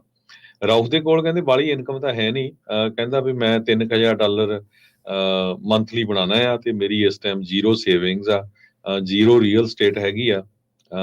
ਤੇ ਕੋਰਟ ਨੂੰ ਉਹਨੇ ਦੱਸਿਆ ਵੀ 2 ਟਰੱਕ ਆ ਉਹਦੇ ਹਵਾਈ ਦੇ ਵਿੱਚ, $1000 ਈਚ ਦੇ ਇੱਕ 25 ਸਾਲਾਂ ਦਾ ਮੁੰਡਾ ਜਿਹੜਾ ਆ ਉਹ ਉਹਦੇ ਨਾਲ ਰਹਿੰਦਾ ਹੈਗਾ। ਯੂਐਸ ਦੇ ਅਟਾਰਨੀ ਐਡਮ ਮਾਈਕਲ ਜੋ ਆ, ਉਹਨਾਂ ਨੇ ਰਾਉਤ ਨੂੰ ਕਿਹਾ ਵੀ ਰਾਉਤ ਦੇ ਬਾਬਤ ਕਿਹਾ ਵੀ ਇਸ ਨੂੰ ਜੇਲ੍ਹ ਦੇ ਵਿੱਚ ਰੱਖਿਆ ਜਾਣਾ ਚਾਹੀਦਾ ਹੈਗਾ। ਤੇ ਇਹਦੀ ਜਿਹੜੀ ਹੁਣ ਪ੍ਰੋਸੀਕਿਊਸ਼ਨਸ ਨੇ ਇਹ ਕਿਹਾ ਵੀ ਉਹਦੀ ਜਿਹੜੀ ਡਿਟੈਂਸ਼ਨ ਆ 3 ਦਿਨਾਂ ਦੇ ਲਈ ਹੋਣੀ ਚਾਹੀਦੀ ਆ ਘੱਟੋ ਘੱਟ। ਉਹਦੇ ਵਿੱਚ ਉਹਦੇ ਜਿਹੜੀ ਆ ਪੁੱਛਗਿੱਛ ਹੋਣੀ ਚਾਹੀਦੀ ਆ। ਸੋ ਇਸ ਇਸ਼ੂ ਨੂੰ ਲੈ ਕੇ ਹੁਣ ਕਾਫੀ ਇੱਕ ਵਾਰੀ ਫਿਰ ਮਾਹੌਲ ਗਰਮਾ ਗਿਆ ਵੀ ਪ੍ਰੈਜ਼ੀਡੈਂਟ ਡੋਨਲਡ ਟਰੰਪ ਹੋਣਾ ਨੂੰ ਬਹੁਤ ਥੋੜੇ ਸਮੇਂ ਦੇ ਵਿੱਚ ਇੱਕ ਵਾਰੀ ਫਿਰ ਮਾਰਨ ਦੀ ਜਿਹੜੀ ਕੋਸ਼ਿਸ਼ ਆ ਉਹ ਕੀਤੀ ਗਈ ਹੈਗੀ। ਜੀ ਬਿਲਕੁਲ। ਔਰ ਜਦੋਂ ਇਹ ਖਬਰ ਫੈਲੀ ਤਾਂ ਇਸ ਖਬਰ ਦੇ ਨਾਲ ਹੀ ਦੁਨੀਆ ਭਰ ਦੇ ਵਿੱਚ ਇੱਕ ਵਾਰ ਫਿਰ ਤੋਂ ਟਰੰਪ ਦੇ ਇਸ ਜਿਹੜਾ ਕਤਲ ਦੀ ਕੋਸ਼ਿਸ਼ ਦਾ ਜਿਹੜਾ ਮਾਮਲਾ ਉਹ ਦੁਨੀਆ ਭਰ ਦੇ ਵਿੱਚ ਗੂੰਜਣ ਲੱਗਾ। ਤੇ ਜਿਵੇਂ ਤੁਸੀਂ ਹਰਜੋਤ ਸਿੰਘ ਜੀ ਦੱਸਿਆ ਹੀ ਉਹਦੇ ਬਾਰੇ ਕਿਤਾਬ ਲਿਖੀ, ਉਸ ਤੋਂ ਬਾਅਦ ਉਹਦੇ ਬਾਰੇ ਕਈ ਹੋਰ ਵੀ ਚੀਜ਼ਾਂ ਜਿਹੜੀਆਂ ਨੇ ਸਾਹਮਣੇ ਆ ਰਹੀਆਂ ਨੇ। ਇੱਕ ਟਰੰਪ ਦੀ ਸਮਰਥਕ ਹੈ ਜਿਹੜੀ ਲੌਰਾ ਲੂਮਰ ਜਿਹੜੀ ਆ, ਉਹ ਬੀਬੀ ਵੀ ਉਸ ਬਾਰੇ ਕਾਫੀ ਟਵੀਟ ਜਿਹੜਾ ਉਹ ਲਗਾਤਾਰ ਕਰ ਰਹੀ ਹੈ। ਲੌਰਾ ਲੂਮਰ ਉਹਦਾ ਨਾਮ ਹੈ। ਉਹ ਵੀ ਜਿਹੜੀਆਂ ਉਹ ਟਰੰਪ ਦੇ ਇਸ ਦੇ ਨਾਲ ਜਿਹੜੀ ਜੁੜੀ ਵਾਰਦਾਤ ਹੈ ਇਹਨੂੰ ਉਹ ਕਹਿ ਰਹੀ ਹੈ ਕਿ ਇਹਦਾ ਜਿਹੜਾ ਅਰਬਪਤੀ ਹੈ ਕੋਈ ਜਾਰਜ ਸੋਰਸ, ਉਹਦੇ ਪੁੱਤਰ ਦੇ ਨਾਲ ਇਹਦਾ ਜਿਹੜਾ ਕਨੈਕਸ਼ਨ ਹੈ, ਜਿਹੜਾ ਟਰੰਪ ਦੇ ਉੱਤੇ ਹਮਲਾ ਕਰਨ ਵਾਲਾ ਬੰਦਾ ਹੈ। ਖੈਰ ਇਹ ਦੂਜੀ ਵਾਰ ਹੋ ਚੁੱਕਿਆ ਜਦੋਂ ਤੋਂ ਉਹ ਪ੍ਰੈਜ਼ੀਡੈਂਟ ਦੀ ਜਿਹੜੀ ਇਲੈਕਸ਼ਨ ਆ ਉਹ ਲੜ ਰਹੇ ਨੇ। ਆਪਾਂ ਅਗਲੀ ਖਬਰ ਦੇ ਵੱਲ ਜੀ ਇਹਦੇ ਚ ਥੋੜਾ ਜਿਹਾ ਅਪਡੇਟ ਹੋਰ ਕਰਦੇ ਜਾਈਏ ਤੇ ਵਾਈਸ ਪ੍ਰੈਜ਼ੀਡੈਂਟ ਕਮਲਾ ਹੈਰਿਸ ਜੋ ਇਸ ਟਾਈਮ ਦੇ ਉੱਤੇ ਪ੍ਰੈਜ਼ੀਡੈਂਸ਼ੀਅਲ ਕੈਂਡੀਡੇਟ ਵੀ ਹੈਗੇ ਆ, ਉਹਨਾਂ ਨੇ ਵੀ ਐਕਸ ਦੇ ਉੱਤੇ ਆਪਣੀ ਪੋਸਟ ਪਾਈ ਆ ਜਿਹਦੇ ਵਿੱਚ ਉਹਨਾਂ ਨੇ ਕਿਹਾ ਵੀ ਮੈਂ I am Glade he safe, president Trump ਹੁਣੀ ਸੇਫ ਹੈਗੇ ਆ ਤੇ ਵਾਇਲੈਂਸ ਦੇ ਲਈ ਕੋਈ ਜਗ੍ਹਾ ਨਹੀਂ ਅਮਰੀਕਾ ਦੇ ਵਿੱਚ। ਵਾਈਟ ਹਾਊਸ ਦੇ ਪ੍ਰੈਜ਼ੀਡੈਂਟ ਵਾਈਟ ਹਾਊਸ ਦੇ ਵਿੱਚ ਜੋ ਪ੍ਰੈਜ਼ੀਡੈਂਟ ਜੋ ਬਾਈਡਨ ਹੋਣੀ ਆ ਤੇ ਹੈਰਿਸ ਦੀ ਜਿਹੜੀ ਟੀਮ ਆ ਉਹਨਾਂ ਨੂੰ ਇਨਵੈਸਟੀਗੇਸ਼ਨ ਟੀਮ ਬਾਰ-ਬਾਰ ਅਪਡੇਟ ਕਰ ਰਹੀ ਆ ਤੇ ਵਾਈਟ ਹਾਊਸ ਵੱਲੋਂ ਇਹ ਸਟੇਟਮੈਂਟ ਜਾਰੀ ਹੋਈ ਆ ਵੀ ਅਸੀਂ ਰਿਲੀਵਡ ਆ ਵੀ ਪ੍ਰੈਜ਼ੀਡੈਂਟ ਟਰੰਪ ਹੋਣੀ ਸੇਫ ਹੈਗੇ ਆ। ਪਰ ਟਰੰਪ ਹੁਣੀ ਕਹਿੰਦੇ ਵੀ ਮੈਂ ਇਦਾਂ ਦੀ ਕਿਸੇ ਗੱਲ ਤੇ ਡਰਦਾ ਨਹੀਂ ਹੈਗਾ ਤੇ ਆਉਣ ਵਾਲੇ ਸਮੇਂ 'ਚ ਜਿੱਦਾਂ ਹੀ ਮੇਰੀਆਂ ਮੀਟਿੰਗਾਂ ਹੈਗੀਆਂ ਆ ਰੈਲੀਆਂ ਆ ਉਸੇ ਤਰ੍ਹਾਂ ਮੈਂ ਇਹ ਰੈਲੀਆਂ ਨੂੰ ਜਾਰੀ ਰੱਖੂੰਗਾ। ਜੁਲਾਈ 13 ਨੂੰ ਅਸੈਸੀਨੇਸ਼ਨ ਅਟੈਂਪਟ ਹੋਈ ਸੀ, ਉਹ ਕਹਿੰਦੇ ਵੀ ਉਹ ਤੋਂ ਬਾਅਦ ਵੀ ਮੈਂ ਡਰਿਆ ਨਹੀਂ, ਤੇ ਆਉਣ ਵਾਲੇ ਸਮੇਂ ਦੇ ਵਿੱਚ ਵੀ ਮੈਂ ਜਿਹੜਾ ਆ ਕਿਸੇ ਤੋਂ ਇਦਾਂ ਡਰਨ ਵਾਲਾ ਨਹੀਂ ਹੈ, ਤੇ ਮੇਰੀਆਂ ਪੂਰੀਆਂ ਰੈਲੀਆਂ ਜਿਹੜੀਆਂ ਆ ਜਿੱਦਾਂ ਅਨਾਉਂਸ ਕੀਤੀਆਂ ਆ ਉਹ ਪੂਰੇ ਜ਼ੋਰ ਸ਼ੋਰ ਦੇ ਨਾਲ ਉਸੇ ਤਰ੍ਹਾਂ ਹੋਣਗੇ। ਜੀ, ਅਗਲੀ ਖਬਰ ਦੇ ਵੱਲ ਵਧੀਏ ਤੇ ਗੱਲ ਕਰੀਏ ਗੁਆਂਢੀ ਮੁਲਕ ਜਿਹੜਾ ਕੈਨੇਡਾ ਦੇ ਵਿੱਚ ਜਿਹੜੇ ਪਾਇਲਟ ਤੇ 에ਅਰ ਕੈਨੇਡਾ ਵਿਚਾਲੇ ਜਿਹੜੀ ਟਸਲਬਾਜ਼ੀ ਸੀ ਉਹਦੇ ਵਿੱਚ ਹੁਣ ਸਮਝੌਤੇ ਦੇ ਅਸਾਰ ਬਣ ਚੁੱਕੇ ਨੇ। 에ਅਰ ਕੈਨੇਡਾ ਤੇ ਪਾਇਲਟਾਂ ਦੀ ਜਿਹੜੀ ਯੂਨੀਅਨ ਆ ਉਹਦੇ ਵਿਚਾਲੇ ਸਮਝੌਤੇ ਦੇ ਅਸਾਰ ਬਣਨ ਤੋਂ ਬਾਅਦ ਲੱਗਦਾ ਕਿ ਹੁਣ ਕੈਨੇਡਾ ਦੀ ਸਭ ਤੋਂ ਵੱਡੀ ਜਿਹੜੀ 에ਅਰਲਾਈਨ ਆ ਉਹਦੇ ਵਿੱਚ ਹੜਤਾਲ ਟਲਣ ਦੀ ਸੰਭਾਵਨਾ ਬਣ ਗਈ ਹੈ। 에ਅਰਲਾਈਨ ਨੇ ਜਿਹੜਾ ਬਿਆਨ ਜਾਰੀ ਕੀਤਾ ਸੀ ਲੰਘੇ ਦਿਨੇ ਕੁਝ ਘੰਟੇ ਪਹਿਲਾਂ, ਉਹਦੇ ਵਿੱਚ ਇਹ ਗੱਲ ਕਹੀ ਸੀ ਕਿ ਕੰਪਨੀ ਅਤੇ 에ਅਰਲਾਈਨ ਪਾਇਲਟਸ ਐਸੋਸੀਏਸ਼ਨ ਦੇ ਵਿਚਾਲੇ 4 ਸਾਲ ਦਾ ਸਮਝੌਤਾ ਹੋਇਆ। ਯੂਨੀਅਨ ਮੈਂਬਰਾਂ ਤੇ 에ਅਰਲਾਈਨਸ ਦੇ ਬੋਰਡ ਡਾਇਰੈਕਟਰਾਂ ਵੱਲੋਂ ਸਮਝੌਤੇ ਦੀਆਂ ਸ਼ਰਤਾਂ ਨੂੰ ਪ੍ਰਵਾਨਗੀ ਦੇਣ ਤੱਕ ਉਹਨਾਂ ਦਾ ਖੁਲਾਸਾ ਨਹੀਂ ਹੋਊਗਾ। ਉਧਰ ਦੂਜੇ ਪਾਸੇ ਜਿਹੜੀ ਪਾਇਲਟਾਂ ਦੀ ਐਸੋਸੀਏਸ਼ਨ ਆ ਉਹਨਾਂ ਨੇ ਇਹ ਗੱਲ ਕਹੀ ਹੈ ਕਿ ਉਹਨਾਂ ਦੀ air Canada master executive council ਨੇ 5400 ਪਾਇਲਟਾਂ ਤਰਫੋਂ ਸਮਝੌਤੇ ਨੂੰ ਪ੍ਰਵਾਨਗੀ ਦੇਣ ਲਈ ਵੋਟ ਪਾਏ ਨੇ। ਮੈਂਬਰਾਂ ਵੱਲੋਂ ਸਮਝੌਤੇ ਦੀ ਨਜ਼ਰਸਾਨੀ ਮਗਰੋਂ ਪਾਇਲਟਾਂ ਦੇ ਲਈ $1.9 ਅਰਬ ਵਾਧੂ ਰਕਮ ਮਿਲਣ ਦੀ ਸੰਭਾਵਨਾ ਜਤਾਈ ਜਾ ਰਹੀ ਹੈ। ਕਈ ਹਫ਼ਤੇ ਗੱਲਬਾਤ ਚੱਲੀ ਹੈ ਤੇ ਉਸ ਤੋਂ ਬਾਅਦ ਮੁਆਵਜ਼ੇ, ਸੇਵਾ ਮੁਕਤੀ ਤੇ ਕੰਮ ਦੇ ਨਿਯਮਾਂ ਬਾਰੇ, ਰੂਲਸ ਬਾਰੇ, ਰੈਗੂਲੇਸ਼ਨਸ ਬਾਰੇ ਅਹਿਮ ਮੁੱਦਿਆਂ ਤੇ ਸਹਿਮਤੀ ਬਣੀ ਆ। ਫੈਡਰਲ ਲੇਬਰ ਮੰਤਰੀ ਨੇ ਸਟੀਫਨ ਮੈਕਕਿਨੌਨ ਉਹਨਾਂ ਨੇ ਸਮਝੌਤੇ ਦੀ ਪੁਸ਼ਟੀ ਕੀਤੀ ਤੇ ਉਹਨਾਂ ਨੇ ਕਿਹਾ ਕਿ ਜਿਹੜਾ ਯੂਨੀਅਨ ਨੇ ਕੰਮ ਕੀਤਾ ਉਹ ਸ਼ਲਾਘਾਯੋਗ ਹੈ ਤੇ ਕੰਪਨੀ ਨੇ ਵੀ ਉਸ ਮਾਮਲੇ ਦੇ ਵਿੱਚ ਕਈ ਵੱਡੀ ਫਰਾਖਦਿਲੀ ਦਿਖਾਈ ਹੈ। ਪਾਇਲਟ ਇਹ ਲਗਾਤਾਰ ਮੰਗ ਕਰ ਰਹੇ ਸੀਗੇ ਕਿ ਉਹਨਾਂ ਦੀ ਤਨਖਾਹ ਅਮਰੀਕੀ ਪਾਇਲਟਾਂ ਦੇ ਬਰਾਬਰ ਕੀਤੀ ਜਾਵੇ, ਪਰ 에ਅਰ ਕੈਨੇਡਾ ਲਗਾਤਾਰ ਮੁਨਾਫੇ ਦੇ ਵਿੱਚ ਹੋਣ ਦੇ ਬਾਵਜੂਦ ਪਾਇਲਟਾਂ ਨੂੰ ਘੱਟ ਮੁਆਵਜ਼ਾ ਲੈਣ ਦੇ ਲਈ, ਘੱਟ ਤਨਖਾਹ ਲੈਣ ਦੇ ਲਈ ਮਜਬੂਰ ਕਰ ਰਹੀ ਸੀ। ਦੋਵੇਂ ਧਿਰਾਂ ਨੇ ਐਤਵਾਰ ਤੋਂ 72 ਘੰਟਿਆਂ ਦੀ ਹੜਤਾਲ ਜਾਂ ਲਾਕਆਊਟ ਦਾ ਨੋਟਿਸ ਦਿੱਤਾ ਸੀਗਾ, ਪਰ ਹੁਣ ਇਸ ਤੋਂ ਬਚਾਅ ਹੋ ਗਿਆ ਤੇ 에ਅਰ ਕੈਨੇਡਾ ਦੇ ਬਾਰੇ ਆਪਾਂ ਪਹਿਲਾਂ ਵੀ ਖਬਰਾਂ ਦੇ ਵਿੱਚ ਤੁਹਾਨੂੰ ਜਾਣਕਾਰੀਆਂ ਦਿੰਦੇ ਰਹੇ ਹਾਂ ਕਿ ਪਹਿਲਾਂ ਵੀ ਜਿਹੜੇ ਪਾਇਲਟ ਸੀਗੇ ਉਹਨਾਂ ਨੇ ਸਮੇਂ ਦਰ ਸਮੇਂ ਆਪਣੇ ਕੰਮ ਦੇ ਉੱਤੇ ਜਿਹੜਾ ਮਾਹੌਲ ਹੈ ਉਸ ਨੂੰ ਲੈ ਕੇ ਕਈ ਵਾਰ ਹੜਤਾਲ ਜਾਂ ਫਿਰ ਹੋਰ ਜਿਹੜੇ ਕੰਮ ਨੇ ਧਮਕੀਆਂ ਉਹ ਦਿੱਤੀਆਂ ਸੀਗੀਆਂ। ਜੀ ਜੀ, ਅਗਲੀ ਖਬਰ ਵੱਲ ਜਾਣ ਤੋਂ ਪਹਿਲਾਂ ਇੱਕ ਵਾਰੀ ਜਿਹੜੇ ਸਾਡੇ ਸਰੋਤੇ ਆ ਖਾਸ ਕਰਕੇ ਸੈਕਰਾਮੈਂਟੋ ਏਰੀਆ ਦੇ ਵਿੱਚ 1470 AM ਤੇ ਸੁਣ ਰਹੇ ਹੋ। ਸੈਕਰਾਮੈਂਟੋ ਦੇ ਵਿੱਚ ਹਾਈਵੇ 99 ਦੇ ਉੱਤੇ ਜਿੱਥੇ ਇੱਕ ਹਾਈਵੇ 50 ਦਾ ਕਨੈਕਸ਼ਨ ਹੁੰਦਾ, ਉੱਥੇ ਅੱਜ ਸਵੇਰੇ ਇੱਕ ਬਹੁਤ ਖਤਰਨਾਕ ਐਕਸੀਡੈਂਟ ਹੋਇਆ ਜਿਹਦੇ ਕਰਕੇ ਕਾਫੀ ਜ਼ਿਆਦਾ ਜਿਹੜਾ ਡਿਲੇ ਹੋਇਆ। ਸੋ ਜੇ ਹਾਈਵੇ 99 ਤੇ ਜਾ ਰਹੇ ਹੈਗੇ ਆ, ਹੋ ਸਕਦਾ ਹੁਣ ਥੋੜਾ ਜਿਹਾ ਕਲੀਅਰ ਹੋ ਗਿਆ ਹੋਵੇ, ਪਰ ਕਾਫੀ ਸਵੇਰੇ ਜਿਹੜਾ ਆ ਐਕਸੀਡੈਂਟ ਹੋਣ ਦੇ ਨਾਲ ਮੀਲਾਂ ਵੱਧੀ ਜਿਹੜਾ ਆ ਟ੍ਰੈਫਿਕ ਉਹ ਡਿਲੇ ਹੋ ਗਿਆ ਸੀ। ਤੇ ਅਗਲੀ ਖਬਰ ਵੱਲ ਚੱਲੀਏ, ਜੋ ਯੂਰਪ ਦੇ ਵਿੱਚ ਫਲੱਡ ਆਏ ਹੋਏ ਆ ਉਹਨਾਂ ਨਾਲ ਹੁਣ ਤੱਕ 16 ਲੋਕਾਂ ਦੀ ਮੌਤ ਹੋ ਚੁੱਕੀ ਹੈਗੀ ਆ। ਚੈਕ ਰਿਪਬਲਿਕ, ਪੋਲੈਂਡ ਤੇ ਆਸਟਰੀਆ, ਇੱਥੇ ਫਲੱਡ ਬਹੁਤ ਜ਼ਿਆਦਾ ਆਏ ਆ ਤੇ ਹਜ਼ਾਰਾਂ ਹੀ ਲੋਕਾਂ ਨੂੰ ਉੱਥੋਂ ਜਿਹੜਾ ਆ ਬਾਹਰ ਕੱਢਿਆ ਗਿਆ ਆ, ਵੈਕੂਏਟ ਕੀਤਾ ਗਿਆ ਆ, ਤੇ ਮੌਤਾਂ ਦੀ ਗਿਣਤੀ ਜਿਹੜੀ ਆ ਹੋਰ ਵੀ ਆਉਣ ਵਾਲੇ ਸਮੇਂ ਦੇ ਵਿੱਚ ਵਧੂਗੀ। ਪੋਲੈਂਡ ਦੇ ਵਿੱਚ 5 ਲੋਕ ਜਿਹੜੇ ਕਨਫਰਮ ਹੋ ਚੁੱਕੇ ਆ, ਜਿਨ੍ਹਾਂ ਦੀ ਮੌਤ ਹੋਈ ਹੈਗੀ ਆ। ਆਸਟਰੀਆ ਦੇ ਵਿੱਚ 2 ਬਜ਼ੁਰਗ 70 ਤੇ 80 ਸਾਲਾਂ ਦੇ ਉਹ ਪਾਣੀ ਦੇ ਵਿੱਚ ਡੁੱਬ ਕੇ ਉਹਨਾਂ ਦੀ ਜਿਹੜੀ ਮੌਤ ਹੋ ਗਈ ਆ। ਚੈਕ ਰਿਪਬਲਿਕ ਪੁਲਿਸ ਦੇ ਚੀਫ ਮਾਰਟਿਨ ਬੌਂਡਰਸਿਕ ਉਹਨਾਂ ਨੇ ਇੱਕ ਦੱਸਿਆ ਵੀ ਇੱਕ ਬੀਬੀ ਜਿਹੜੀ ਆ ਉਹ ਪਾਣੀ ਦੇ ਵਿੱਚ ਹੜ ਕੇ ਜਿਹੜੀ ਆ ਮਰ ਗਈ ਆ। 15,000 ਲੋਕਾਂ ਨੂੰ ਉੱਥੇ ਇਵੈਕੂਏਟ ਕੀਤਾ ਗਿਆ ਹੈਗਾ। ਹਜ਼ਾਰਾਂ ਦੀ ਗਿਣਤੀ ਦੇ ਵਿੱਚ ਲੋਕਾਂ ਨੂੰ ਆਸਟਰੀਆ ਤੋਂ ਜਿਹੜਾ ਇਵੈਕੂਏਟ ਕੀਤਾ ਗਿਆ ਹੈਗਾ। ਚੈਕ ਰਿਪਬਲਿਕ, ਹੰਗਰੀ, ਰੋਮਾਨੀਆ, ਸਲੋਵਾਕੀਆ ਤੇ ਸਟਾਰਮ ਬੋਰਿਸ ਜਿਹੜਾ ਆਇਆ ਉੱਥੇ, ਇਸ ਨੇ ਬਹੁਤ ਜ਼ਿਆਦਾ ਜਿਹੜਾ ਨੁਕਸਾਨ ਕੀਤਾ। ਕਹਿੰਦੇ ਇਸ ਸਟਾਰਮ ਦੇ ਨਾਲ ਵਰਸਟ ਫਲੱਡਿੰਗ ਹੋਈ ਆ 2 ਦਹਾਕਿਆਂ ਦੇ ਵਿੱਚ ਜੇ ਕਾਊਂਟ ਕੀਤੀ ਜਾਵੇ। ਕੈਟਾਸਟ੍ਰੋਫੀ ਆਫ ਐਪਿਕ ਪ੍ਰਪੋਰਸ਼ਨਸ ਕਰਕੇ ਰੋਮਾਨੀਆ ਦਾ ਜੋ ਮੇਅਰ ਆ ਉਹ ਇਸ ਨੂੰ ਦੱਸ ਰਿਹਾ ਹੈਗਾ। ਬਹੁਤ ਸਾਰੇ ਜਿਹੜੇ ਡੈਮ ਆ ਉਹ ਟੁੱਟ ਗਏ ਪਾਣੀ ਦੇ ਨਾਲ, ਜਿਹਦੇ ਨਾਲ ਬਿਜਲੀ ਵੀ ਚਲ ਗਈ ਲੋਕਾਂ ਦੀ ਲੱਖਾਂ ਦੇ ਹਿਸਾਬ ਦੇ ਨਾਲ। ਖੰਭੇ ਜਿਹੜੇ ਆ ਉਹ ਟੁੱਟ ਗਏ। ਇੱਕ ਬੰਦਾ ਕਹਿੰਦਾ ਵੀ ਮੈਂ 16 ਸਾਲਾਂ ਤੋਂ ਇੱਥੇ ਰਹਿ ਰਿਹਾ ਆ ਵੀ ਇਦਾਂ ਦੇ ਫਲੱਡ ਕਦੇ ਦੇਖੇ ਨਹੀਂ ਹੈਗੇ। ਆਸਟਰੀਆ ਦੀ ਉਹ ਗੱਲਬਾਤ ਕਰ ਰਿਹਾ ਹੈਗਾ। 7 ਲੋਕ ਰੋਮਾਨੀਆ ਦੇ ਵਿੱਚ ਇਸ ਵੀਕਐਂਡ ਦੇ ਦੌਰਾਨ ਮਾਰੇ ਗਏ ਹੈਗੇ ਆ, ਤੇ ਉਹਦੇ ਵਿੱਚੋਂ ਪੋਲੈਂਡ ਦੇ ਵਿੱਚ ਵੀ ਮਾਰੇ ਗਏ ਆ। ਆਸਟਰੀਆ 'ਚ ਇੱਕ ਫਾਇਰ ਫਾਈਟਰ ਜਿਹੜਾ ਆ ਉਹਦੀ ਮੌਤ ਹੋ ਗਈ ਹੈਗੀ ਆ। ਪੋਲੈਂਡ ਦੇ ਪ੍ਰਾਈਮ ਮਿਨਿਸਟਰ ਡੋਨਲਡ ਟਸਕ ਜੋ ਆ ਉਹਨਾਂ ਨੇ ਸਟੇਟ ਆਫ ਐਮਰਜੈਂਸੀ ਡਿਕਲੇਅਰ ਕੀਤੀ ਹੈਗੀ ਆ। ਉਹਨਾਂ ਨੇ ਕਿਹਾ ਵੀ 1 ਬਿਲੀਅਨ ਜੋ ਉੱਥੇ ਦੀ ਕਰੰਸੀ ਹੈਗੀ ਆ ਉਹ ਐਮਰਜੈਂਸੀ ਦੇ ਲਈ ਰਿਲੀਜ਼ ਕਰ ਦਿੱਤੀ ਗਈ ਹੈਗੀ ਆ। ਜਦ ਕਿ ਹੰਗਰੀ ਤੋਂ ਵਿਕਟਰ ਔਰਬਨ ਉਹਨਾਂ ਨੇ ਸਾਰੀਆਂ ਆਪਣੀਆਂ ਇੰਟਰਨੈਸ਼ਨਲ ਜੋ ਅੰਗੇਜਮੈਂਟਸ ਹੋਣੀਆਂ ਸੀ, ਮੀਟਿੰਗ ਸੀਆਂ, ਉਹ ਸਾਰੀਆਂ ਕੈਂਸਲ ਕਰ ਦਿੱਤੀਆਂ ਹੈਗੀਆਂ ਆ। 2600 ਤੋਂ ਵੱਧ ਲੋਕ ਪੋਲੈਂਡ ਦੇ ਵਿੱਚੋਂ ਪਿਛਲੇ 24 ਘੰਟਿਆਂ ਦੇ ਵਿੱਚ ਇਵੈਕੂਏਟ ਕੀਤੇ ਗਏ ਹੈਗੇ ਆ। ਜਰਮਨ ਦੇ ਚਾਂਸਲਰ ਓਲਫ ਸ਼ੋਲਜ਼ ਉਹਨਾਂ ਨੇ ਵੀ ਇਹ ਦੱਸਿਆ ਆ ਵੀ ਜੋ ਆਸਟਰੀਆ ਦੇ ਵਿੱਚ ਇੰਨੇ ਖਤਰਨਾਕ ਫਲੱਡ ਆਏ ਆ, ਚੈਕ ਰਿਪਬਲਿਕ, ਰੋਮਾਨੀਆ, ਪੋਲੈਂਡ ਦੇ ਵਿੱਚ, ਤੇ ਅਸੀਂ ਬਹੁਤ ਦੁਖੀ ਹੈਗੇ ਆ। ਤੇ ਅਸੀਂ ਪੂਰੀ ਜਿਹੜੀ ਆ ਫਾਈਨੈਂਸ਼ੀਅਲ ਹੈਲਪ ਜਾਂ ਲੋਕਾਂ ਨੂੰ ਲੱਭਣ ਦੀ ਜਿਹੜੀ ਕੋਸ਼ਿਸ਼ ਆ, ਉਹਦੇ ਲਈ ਸਾਡੀ ਜਿਹੜੀ ਈਵਨ ਮਿਲਟਰੀ ਦੇਣ ਤੱਕ ਵੀ ਅਸੀਂ ਤਿਆਰ ਹੈਗੇ ਆ। ਕਹਿੰਦੇ ਵੀ 12,000 ਤੋਂ ਵੱਧ ਜਿਹੜੇ ਫੌਜੀ ਆ ਉਹ ਸਟੈਂਡ ਬਾਈ ਹੈਲਪ ਦੇ ਲਈ ਹੰਗਰੀ ਦੇ ਵਿੱਚ ਤਿਆਰ ਬੈਠੇ ਆ। ਸਲੋਵਾਕੀਆ ਦੀ ਕੈਪੀਟਲ ਬ੍ਰਟਸਲਵਾ, ਉੱਥੇ ਵੀ ਸਟੇਟ ਆਫ ਅਲਰਟ ਜਾਰੀ ਕੀਤਾ ਗਿਆ ਆ। 6 ਲੱਖ ਤੋਂ ਵੱਧ ਰੈਜ਼ੀਡੈਂਟਸ ਜੋ ਬਰੋਕਲਾ ਪੋਲੈਂਡ ਦਾ ਏਰੀਆ ਹੈਗਾ ਆ, ਉੱਥੇ ਜਿਹੜਾ ਵਾਟਰ ਲੈਵਲ ਬਹੁਤ ਜ਼ਿਆਦਾ ਚੜ ਗਿਆ ਆ, ਉਹਨਾਂ ਨੂੰ ਮੂਵ ਕੀਤਾ ਜਾ ਸਕਦਾ। ਆਸਟਰੀਆ ਦੇ ਚਾਂਸਲਰ ਕਾਰਲ ਨੇਹਮਰ, ਉਹਨਾਂ ਨੇ ਇਹ ਕਿਹਾ ਵੀ ਜਿਹੜੀ ਸਿਚੁਏਸ਼ਨ ਆ ਬੈਡ ਟੂ ਵਰਸ ਹੁੰਦੀ ਜਾ ਰਹੀ ਹੈਗੀ ਆ।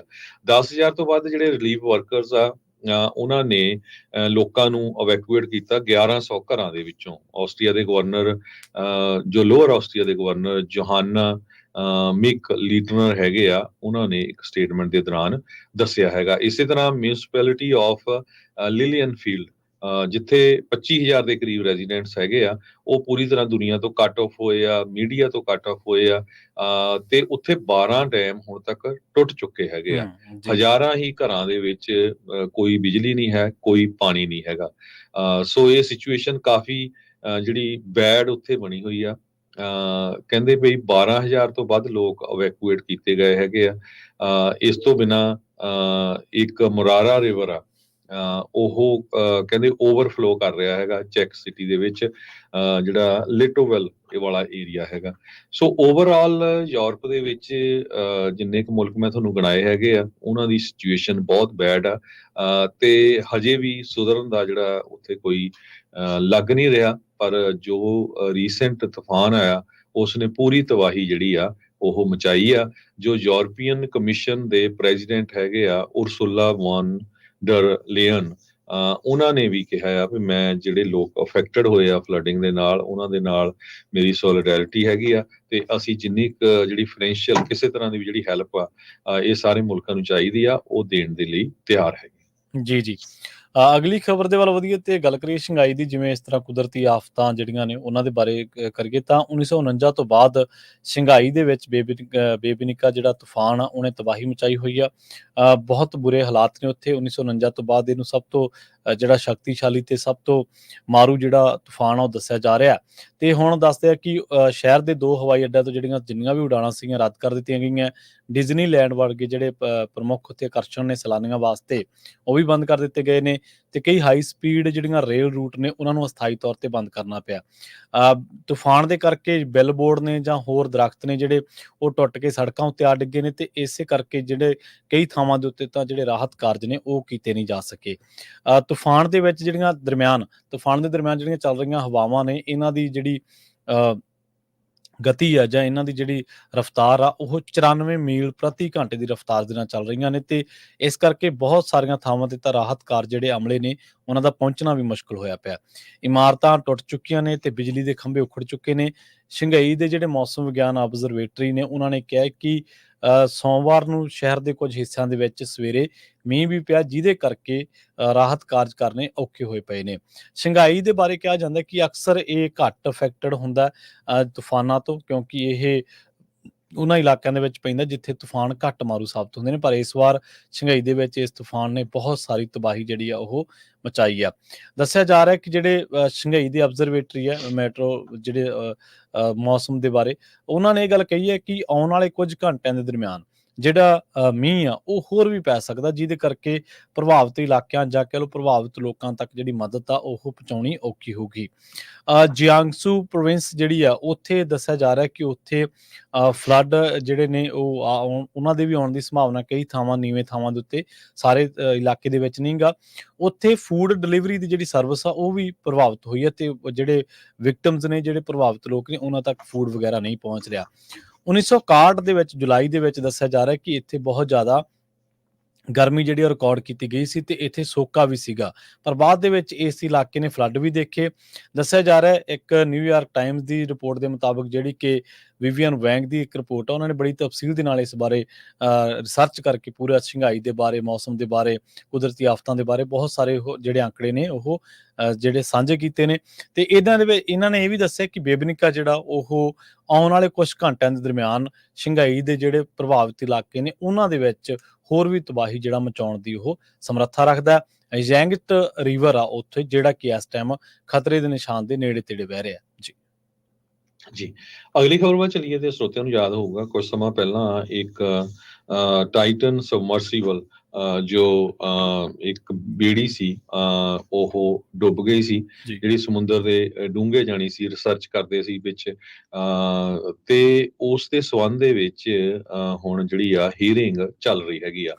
ਕੋਸਟ ਗਾਰਡ ਦੇ ਮਰੀਨ ਬੋਰਡ ਆਫ ਇਨਵੈਸਟੀਗੇਸ਼ਨ ਨੇ ਹੁਣ 2 ਵੀਕਾਂ ਦੀ ਜਿਹੜੀ ਟੈਸਟੀਮਨੀ ਆ, ਉਹ ਜੋ ਸਾਬਕਾ ਇੰਪਲਾਈ ਹੈਗੇ ਓਸ਼ਨ ਗੇਟ ਜਿਹੜੀ ਕੰਪਨੀ ਇਸ ਡੂਮਡ ਵੈਸਲ ਨੂੰ ਚਲਾਉਂਦੀ ਹੈਗੀ ਆ, ਉਹਨਾਂ ਦੀ ਇਨਵੈਸਟੀਗੇਸ਼ਨ ਸ਼ੁਰੂ ਕੀਤੀ ਹੈਗੀ ਆ। ਇਹਦੇ ਵਿੱਚ 5 ਜਾਣਿਆਂ ਦੀ ਜਿਹੜੀ ਆ ਮੌਤ ਹੋ ਗਈ ਸੀਗੀ ਕੈਨੇਡਾ ਦੇ ਕੋਸਟ ਦੇ ਉੱਤੇ ਜੂਨ 18 2023 ਨੂੰ, ਜਿਹਦੇ ਵਿੱਚ ਇੱਕ ਅਮਰੀਕਨ CEO ਸੀ, ਇੱਕ ਪਾਇਲਟ ਸੀ, ਇੱਕ ਫ੍ਰੈਂਚ ਮਰੀਨਰ ਸੀ ਤੇ 2 ਬਿਜ਼ਨਸਮੈਨ ਤੇ ਇੱਕ ਉਹਦਾ ਬਿਜ਼ਨਸਮੈਨ ਦਾ ਮੁੰਡਾ ਸੀ ਜੋ ਕਿ 19 ਸਾਲਾਂ ਦਾ ਸੀ। ਸੋ ਇਸ ਜਦੋਂ ਇਹ ਕ੍ਰੈਸ਼ ਹੋਈ ਸੀ, ਸੋਸ਼ਲ ਮੀਡੀਆ ਦੇ ਉੱਤੇ ਇਹਦਾ ਬਹੁਤ ਰੌਲਾ ਉਸ ਟਾਈਮ ਦੇ ਉੱਤੇ ਪਿਆ ਸੀਗਾ ਤੇ ਕੋਸ਼ਿਸ਼ ਵੀ ਹੋਈ ਸੀ ਕਿ ਕਿਸ ਤਰ੍ਹਾਂ ਇਹਨੂੰ ਜਿਹੜਾ ਬਾਹਰ ਕੱਢਿਆ ਜਾ ਸਕਦਾ, ਕਿਸ ਤਰ੍ਹਾਂ ਜੋ ਬਚਾਏ ਜਾ ਸਕਦੇ ਆ, ਪਰ ਲੋਕ ਬਚਾਏ ਨਹੀਂ ਜਾ ਸਕੇ। ਜੀ ਤੇ ਇੱਕ ਨਿਊਜ਼ ਕਾਨਫਰੰਸ ਦੇ ਦੌਰਾਨ ਜੇਸਨ ਨਿਊਬੋਰ ਜੋ ਚੇਅਰਮੈਨ ਹੈਗਾ ਮਰੀਨ ਬੋਰਡ ਆਫ ਇਨਵੈਸਟੀਗੇਸ਼ਨਸ ਦਾ, ਉਹਨਾਂ ਨੇ ਇੱਕ ਜਿਹੜੀ ਹੀਅਰਿੰਗ ਦੇ ਵਿੱਚ ਰਿਕਮੈਂਡੇਸ਼ਨਸ ਵੀ ਦਿੱਤੀਆਂ ਸੀਗੀਆਂ ਫੈਡਰਲ ਤੇ ਇੰਟਰਨੈਸ਼ਨਲ ਏਜੰਸੀਜ਼ ਨੂੰ। ਉਹਨਾਂ ਨੇ ਦੱਸਿਆ ਵੀ ਇਹਦੇ ਵਿੱਚ ਕਿੱਥੇ ਕੁ ਨੈਗਲੀਜੈਂਸ ਹੋਈ ਆ, ਮਿਸਕੰਡਕਟ ਹੋਇਆ ਆ ਜਾਂ ਕ੍ਰਿਮੀਨਲ ਚਾਰजेस ਉਹਨਾਂ ਦੇ ਉੱਤੇ ਰੈਫਰ ਕੀਤੇ ਜਾ ਸਕਦੇ ਹੈਗੇ ਡਿਪਾਰਟਮੈਂਟ ਆਫ ਜਸਟਿਸ ਨੂੰ। ਓਸ਼ਨ ਗੇਟ ਜਿਹੜੀ ਕੰਪਨੀ ਆ ਇਹਦੀ ਹੁਣ ਕਾਫੀ ਜ਼ਿਆਦਾ ਜਿਹੜੀ ਇਨਵੈਸਟੀਗੇਸ਼ਨ ਹੋ ਰਹੀ ਇਸ ਡਿਜ਼ਾਸਟਰ ਦੇ ਲਈ। ਇਹ ਕਦੇ ਇਦਾਂ ਕਹਿੰਦੇ ਜਿਹੜੀ ਸਬਮਰਸੀਬਲ ਇੰਡਸਟਰੀ ਆ ਉਹਦੇ ਵਿੱਚ ਵਾਪਰਿਆ ਨਹੀਂ ਹੈ, ਇਹ ਪਹਿਲੀ ਵਾਰੀ ਇਦਾਂ ਦਾ ਜਿਹੜਾ ਐਕਸੀਡੈਂਟ ਹੋਇਆ ਸੀ। 23,000 ਪਾਉਂਡ ਦਾ ਜਿਹੜਾ ਇਹ ਵੈਸਲ ਜਿਹੜੀ ਬੇੜੀ ਆਪਾਂ ਕਹਿ ਸਕਦੇ ਆ, ਇਹ ਜੋ ਐਕਸਪੈਰੀਮੈਂਟਲ ਮਟੀਰੀਅਲ ਜਿਹਦੇ ਵਿੱਚ ਸੀਗਾ ਕਾਰਬਨ ਫਾਈਬਰ ਸੀ, ਪ੍ਰੈਸ਼ਰ ਟੈਸਟਡ ਸੀਗੀ ਤੇ ਇਹਦਾ ਐਕਸੀਡੈਂਟ ਨਹੀਂ ਹੋਣਾ ਚਾਹੀਦਾ ਸੀ ਪਰ ਹੋ ਗਿਆ। ਜਿਹਦੇ ਵਿੱਚ 2 ਅਮੀਰ ਬੰਦੇ, ਇੱਕ ਕੰਪਨੀ ਦਾ CEO, ਉਹ ਜਿਹੜੇ ਆ ਉਹਨਾਂ ਦੀ ਮੌਤ ਹੋ ਗਈ। ਜੋ ਮਰਨ ਵਾਲਿਆਂ ਦੇ ਵਿੱਚ CEO ਸਟਾਕਟਨ ਰਸ਼ 61 ਸਾਲਾਂ ਦਾ ਸੀ, ਜੋ ਪਾਇਲਟ ਕਰ ਰਿਹਾ ਸੀ ਟਾਈਟਨ ਨੂੰ। ਫ੍ਰੈਂਚ ਦਾ ਐਕਸਪਲੋਰਰ ਪੌਲ ਹੈਨਰੀ ਨਰਗਿਲਟ ਸੀਗਾ 77 ਸਾਲਾਂ ਦਾ। ਤੇ ਇਸ ਤੋਂ ਬਿਨਾ ਬ੍ਰਿਟਿਸ਼ ਟਾਈਕੂਨ ਹਮੀਸ਼ ਹਾਰਡਿੰਗ 58 ਸਾਲਾਂ ਦਾ। ਇੱਕ ਪਾਕਿਸਤਾਨੀ ਬਿਜ਼ਨਸਮੈਨ ਸ਼ਹਿਜ਼ਾਦਾ ਦਾਊਦ 48 ਸਾਲਾਂ ਦਾ ਸੀ ਤੇ ਉਹਦਾ ਇੱਕ ਟੀਨੇਜਰ ਸਨ ਸੁਲੇਮਾਨ ਸੀਗਾ। ਜਿੰਨੇ ਵੀ ਪੈਸੇਂਜਰ ਗਏ ਸੀ ਉਹਨੇ $2.5 ਲੱਖ ਦਿੱਤਾ ਸੀ ਸਮੁੰਦਰ ਦੇ ਵਿੱਚ ਡੂੰਘੇ ਜਾਣ ਨੂੰ। ਇੱਕ ਤਰ੍ਹਾਂ ਨਾਲ ਐਡਵੈਂਚਰ ਹੀ ਸੀਗਾ, ਪਰ ਉਹ ਸਾਰੇ ਮਾਰੇ ਗਏ। ਹੁਣ ਉਸ ਸੰਬੰਧ ਵਿੱਚ ਇਨਵੈਸਟੀਗੇਸ਼ਨ ਚੱਲ ਰਹੀ। ਜੀ ਇੱਥੇ ਆਪਾਂ ਇੱਕ ਬ੍ਰੇਕ ਦੇ ਲਈ ਰੁਕਦੇ ਹਾਂ ਜੀ, ਤੇ ਬ੍ਰੇਕ ਤੋਂ ਪਾਰ ਖਬਰਾਂ ਦਾ ਜਿਹੜਾ ਸਿਲਸਿਲਾ ਉਹ ਜਾਰੀ ਰਹੇਗਾ।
ਬ੍ਰੇਕ ਤੋਂ ਬਾਅਦ ਇੱਕ ਵਾਰ ਮੁੜ ਤੋਂ ਤੁਹਾਡਾ ਸਾਰਿਆਂ ਦਾ ਸਵਾਗਤ ਹੈ ਪ੍ਰੋਗਰਾਮ ਅਪਡੇਟ ਅਮਰੀਕਾ ਦੇ ਵਿੱਚ। ਤੁਸੀਂ ਜੁੜੇ ਹੋਏ ਹੋ ਪੰਜਾਬੀ ਰੇਡੀਓ ਐਸਏ ਦੇ ਨਾਲ ਤੇ ਇੱਕ ਵਾਰ ਮੁੜ ਤੋਂ ਜੁੜ ਚੁੱਕੇ ਨੇ ਹਰਜੋਤ ਸਿੰਘ ਖਾਲਸਾ ਜੀ। ਹਰਜੋਤ ਸਿੰਘ ਜੀ, ਬ੍ਰੇਕ ਤੋਂ ਬਾਅਦ ਸਵਾਗਤ ਹੈ ਜੀ। ਸਤਿ ਸ੍ਰੀ ਅਕਾਲ।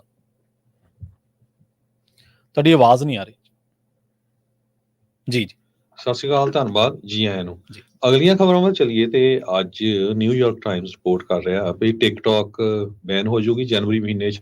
ਇਹ ਜਿਹੜਾ ਕੁਐਸਚਨ ਆ ਉਹ ਇਹ ਹੁਣ ਕੋਰਟ ਕੋਲ ਪਹੁੰਚ ਚੁੱਕਾ ਹੈਗਾ। ਟਿਕਟੌਕ ਦੀ ਬਾਬਤ ਪਿਛਲੇ ਕਾਫੀ ਲੰਬੇ ਸਮੇਂ ਤੋਂ ਜਿਹੜੀ ਲੜਾਈ ਆ ਉਹ ਯੂਐਸ ਦੇ ਵਿੱਚ ਚੱਲ ਰਹੀ ਆ ਵੀ ਅਮਰੀਕਨ ਸਰਕਾਰ ਚਾਹ ਰਹੀ ਆ ਵੀ ਜਿਹੜੀ ਟਿਕਟੌਕ ਕੰਪਨੀ ਆ ਇਹ ਚਾਈਨੀਜ਼ ਪੇਰੈਂਟ ਕੰਪਨੀ ਬਾਈਡੈਂਸ ਦੀ ਹੈਗੀ ਆ, ਇਹ ਆਪਣਾ ਕਿਸੇ ਯੂਐਸ ਕੰਪਨੀ ਨੂੰ ਵੇਚ ਦੇਣ। ਅਸੀਂ ਚਾਹੁੰਦੇ ਨਹੀਂ ਵੀ ਜਿਹੜੀ ਚਾਈਨਾ ਆ ਉਹ ਇਸ ਕੰਪਨੀ ਨੂੰ ਅਮਰੀਕਾ ਦੇ ਵਿੱਚ ਚਲਾਵੇ, ਕਿਉਂਕਿ ਇਹ ਜਿਹੜਾ ਸਿਕਿਉਰਿਟੀ ਰਿਸਕ ਹੈਗਾ। ਯੂਐਸ ਲਾ ਮੇਕਰਸ ਤੇ ਇੰਟੈਲੀਜੈਂਸ ਆਫੀਸ਼ੀਅਲਸ ਨੇ ਕਿਹਾ ਵੀ ਜਿਹੜੀ ਇਹ ਐਪ ਆ ਇਹਦੇ ਜਿਹੜੇ ਸਿੱਧੇ ਸੰਬੰਧ ਉਹ ਚਾਈਨਾ ਦੇ ਨਾਲ ਹੈਗੇ ਆ।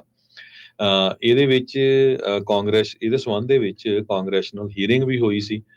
ਕੋਰਟ ਫਾਈਲਿੰਗਸ ਦੇ ਵਿੱਚ ਇਹ ਕਿਹਾ ਗਿਆ ਆ ਵੀ ਨੈਸ਼ਨਲ ਸਿਕਿਉਰਿਟੀ ਦਾ ਕੰਸਰਨ ਹੈਗਾ, ਬਿਕੋਜ਼ ਚਾਈਨੀਜ਼ ਗਵਰਨਮੈਂਟ ਇਹਦਾ ਜਿਹੜਾ ਕੰਟੈਂਟ ਹੈਗਾ ਉਹ ਯੂਜ਼ ਕਰ ਸਕਦੀ ਆ। ਬਹੁਤ ਸਾਰੇ ਲੋਕ ਅਮਰੀਕਨ ਲੋਕ ਵੱਖ-ਵੱਖ ਜਗ੍ਹਾ ਦੇ ਉੱਤੇ ਕਈ ਜਿਹੜੀ ਸਿਕਿਉਰਿਟੀ ਵਾਲੀਆਂ ਪਲੇਸਿਸ ਹੁੰਦੀਆਂ ਉੱਥੇ ਜਾ ਕੇ ਵੀ ਟਿਕਟੌਕ ਬਣਾਉਂਦੇ ਹੈਗੇ ਆ। ਸੋ ਉਹਨਾਂ ਦੇ ਕੋਲ ਉਹਨਾਂ ਦਾ ਜਿਹੜਾ ਆ ਚਾਈਨਾ ਵਾਲੇ ਐਕਸੈਸ ਲੈ ਸਕਦੇ ਹੈਗੇ ਆ। ਬਾਈਡਾਂਸ ਤੇ ਟਿਕਟੌਕ ਨੇ ਸੂ ਕੀਤਾ ਸੀ ਮਈ ਮਹੀਨੇ ਦੇ ਵਿੱਚ। ਇਸ ਚੀਜ਼ ਦੇ ਸੰਬੰਧ ਦੇ ਵਿੱਚ ਉਹਨਾਂ ਨੇ ਕਿਹਾ ਸੀ ਵੀ ਜਿਹੜਾ ਅਮਰੀਕਾ ਦੇ ਵਿੱਚ ਫ੍ਰੀ ਸਪੀਚ ਰਾਈਟ ਆ ਉਸ ਨੂੰ ਵਾਇਲੇਟ ਕਰੇਗਾ ਜੇ ਟਿਕਟੌਕ ਬੰਦ ਕੀਤੀ ਜਾਂਦੀ ਹੈਗੀ ਆ। ਫਾਈਨਲ ਵਰਡ ਜਿਹੜਾ ਟਿਕਟੌਕ ਦੇ ਉੱਤੇ ਉਸ ਯੂਐਸ ਦੀ ਸੁਪਰੀਮ ਕੋਰਟ ਕੋਲ ਹੀ ਪਹੁੰਚੂਗਾ। ਜਿੰਨੇ ਵੀ ਲੀਗਲ ਐਕਸਪਰਟਸ ਆ ਉਹ ਕਹਿ ਰਹੇ ਆ। ਇਹ ਵੀ ਦੱਸਦੀ ਜਾਈਏ ਸਰੋਤਿਆਂ ਨੂੰ ਕਿ ਯੂਐਸਏ ਦੇ ਵਿੱਚ 170 ਮਿਲੀਅਨ ਲੋਕ ਜਿਹੜੇ ਆ ਉਹ ਟਿਕਟੌਕ ਯੂਜ਼ ਕਰਦੇ। ਸੋ ਆਲਮੋਸਟ ਅਮਰੀਕਾ ਦੀ ਅੱਧੀ ਪੋਪੂਲੇਸ਼ਨ ਜਿਹੜੀ ਆ ਉਹ ਟਿਕਟੌਕ ਯੂਜ਼ ਕਰਦੀ ਹੈਗੀ ਆ। ਅੱਜ ਸਵੇਰੇ 9:30 ਵਜੇ ਦੇ ਕਰੀਬ ਯੂਐਸ ਕੋਰਟ ਆਫ ਅਪੀਲਸ ਦੇ ਵਿੱਚ ਜੋ district of Columbia the circuit court ਹੈਗੀ ਆ ਉੱਥੇ ਇਹ ਹੀਅਰਿੰਗ ਸ਼ੁਰੂ ਹੋਈ ਹੈਗੀ ਆ। ਤੇ ਜਿੱਥੇ ਟਿਕਟੌਕ, ਬਾਈਡਾਂਸ ਤੇ ਕੁਝ ਟਿਕਟੌਕ ਦੇ ਜਿਹੜੇ ਯੂਜ਼ਰਸ ਹੈਗੇ ਆ ਉਹਨਾਂ ਨੇ ਸੂ ਕੀਤਾ ਹੈਗਾ ਜਿਹੜਾ ਇਹ ਲਾ ਬਣਿਆ ਆ ਉਹਨੂੰ ਬੰਦ ਕਰਨ ਦਾ, ਉਸ ਦੇ ਅਗੇਂਸਟ। ਘੰਟਾ ਕੁ ਇਹ ਕਹਿੰਦੇ ਹੀਅਰਿੰਗ ਚੱਲਣੀ ਸੀ। ਹਜੇ ਉਹਦੇ ਬਾਰੇ ਜਿਹੜੀ ਡਿਟੇਲ ਆ ਬਾਹਰ ਨਹੀਂ ਆਈ। ਜਦੋਂ ਆਉਣ ਵਾਲੇ ਸਮੇਂ ਦੇ ਵਿੱਚ ਆਪਾਂ ਜ਼ਰੂਰ ਤੁਹਾਡੇ ਨਾਲ ਇਸ ਨੂੰ ਸਾਂਝਾ ਕਰਾਂਗੇ।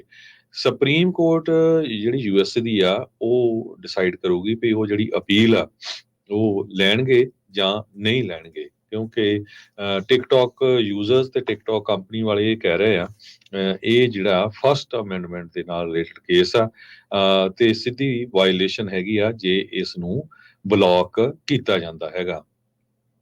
ਤੇ ਟਿਕਟੌਕ ਤੇ ਬਾਈਡਾਂਸ ਨੇ ਇਹ ਵੀ ਕਿਹਾ ਵੀ ਜਿਹੜੀ ਸੇਲ ਆ ਉਹ ਲੀਗਲੀ ਨਹੀਂ ਹੈਗੀ।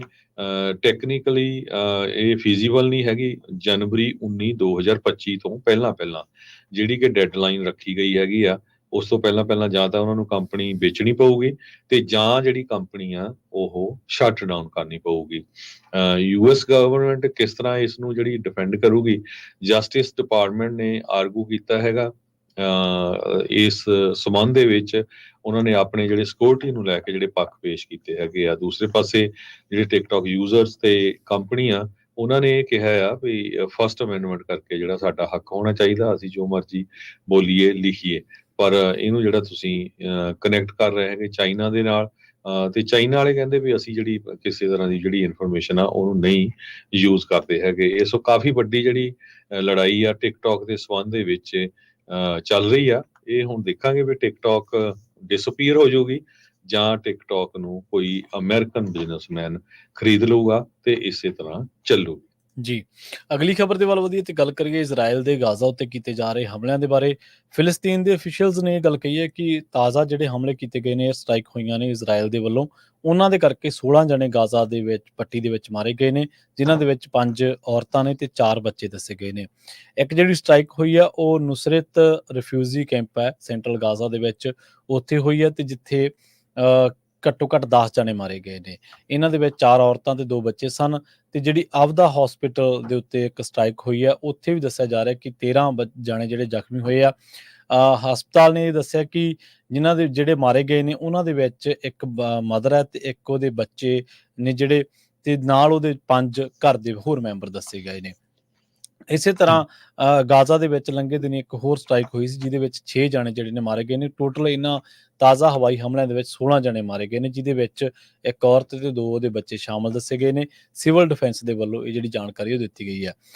ਇਜ਼ਰਾਈਲੀ ਜਿਹੜੇ ਅਥਾਰਟੀਜ਼ ਨੇ ਜਾਂ ਉਹਨਾਂ ਨੇ ਕਿਹਾ ਕਿ ਉਹ ਸਿਰਫ ਮਿਲੀਟੈਂਟਸ ਨੂੰ ਟਾਰਗੇਟ ਕਰ ਰਹੇ ਨੇ, ਤੇ ਉਹਨਾਂ ਨੇ ਦੱਸਿਆ ਕਿ ਹਮਾਸ ਆ ਜਿਹੜਾ ਜਾਂ ਹੋਰ ਜਿਹੜੇ ਆਰਮਡ ਗਰੁੱਪ ਨੇ, ਉਹ ਲਗਾਤਾਰ ਸਿਵਿਲੀਅਨਸ ਨੂੰ ਇਹਨਾਂ ਚੀਜ਼ਾਂ ਦੇ ਵਿੱਚ ਇੰਗੇਜ ਕਰ ਰਹੇ ਨੇ ਤੇ ਉਹਨਾਂ ਦੇ ਆਪਰੇਸ਼ਨਸ ਦੇ ਵਿੱਚ ਦਖਲਅੰਦਾਜ਼ੀ ਕਰਦੇ ਨੇ। ਇਸ ਕਰਕੇ ਅਸੀਂ ਹਵਾਈ ਹਮਲਿਆਂ ਨੂੰ ਅੰਜਾਮ ਦਿੱਤਾ। ਪਰ ਆਪਾਂ ਨੂੰ ਪਤਾ ਹੀ ਹੈ ਕਿ ਦੁਨੀਆ ਭਰ ਦੇ ਵਿੱਚ ਲਗਾਤਾਰ ਇਜ਼ਰਾਈਲ ਦੀ ਇਹ ਆਲੋਚਨਾ ਹੋ ਰਹੀ ਹੈ ਕਿ ਉਹਨੇ ਰਾਹਤ ਕੈਂਪਾਂ, ਸਕੂਲਾਂ, ਹਸਪਤਾਲਾਂ ਨੂੰ ਆਪਣੇ ਹਵਾਈ ਹਮਲਿਆਂ ਦੇ ਵਿੱਚ ਨਿਸ਼ਾਨਾ ਬਣਾਇਆ। 41,000 ਤੋਂ ਵੱਧ ਫਿਲਿਸਤੀਨੀਅਨ ਹੁਣ ਇਸ ਜੰਗ ਦੇ ਵਿੱਚ ਮਾਰੇ ਜਾ ਚੁੱਕੇ ਨੇ, ਜਿਹੜੀ ਕਿ ਹਮਾਸ ਤੇ ਇਜ਼ਰਾਈਲ ਦੇ ਵਿਚਾਲੇ ਜਿਹੜੇ ਛਿੜੀ ਹੋਈ ਹੈ 7 ਅਕਤੂਬਰ ਤੋਂ ਲੈ ਕੇ।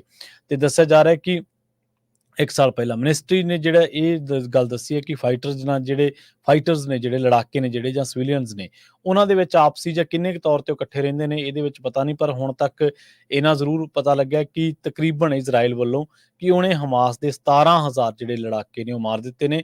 ਪਰ ਜਿਹੜੀਆਂ ਫਿਲਿਸਤੀਨ ਅਥਾਰਟੀਜ਼ ਨੇ, ਉਹਨਾਂ ਨੇ ਕਿਹਾ ਕਿ ਇਜ਼ਰਾਈਲ ਦਾ ਇਹ ਅੰਕੜਾ ਗਲਤ ਆ, ਇਹਦੇ ਵਿੱਚ ਜ਼ਿਆਦਾਤਰ ਔਰਤਾਂ ਤੇ ਬੇਗੁਨਾਹ ਬੱਚੇ ਸ਼ਾਮਲ ਨੇ। ਜੀ ਜੀ।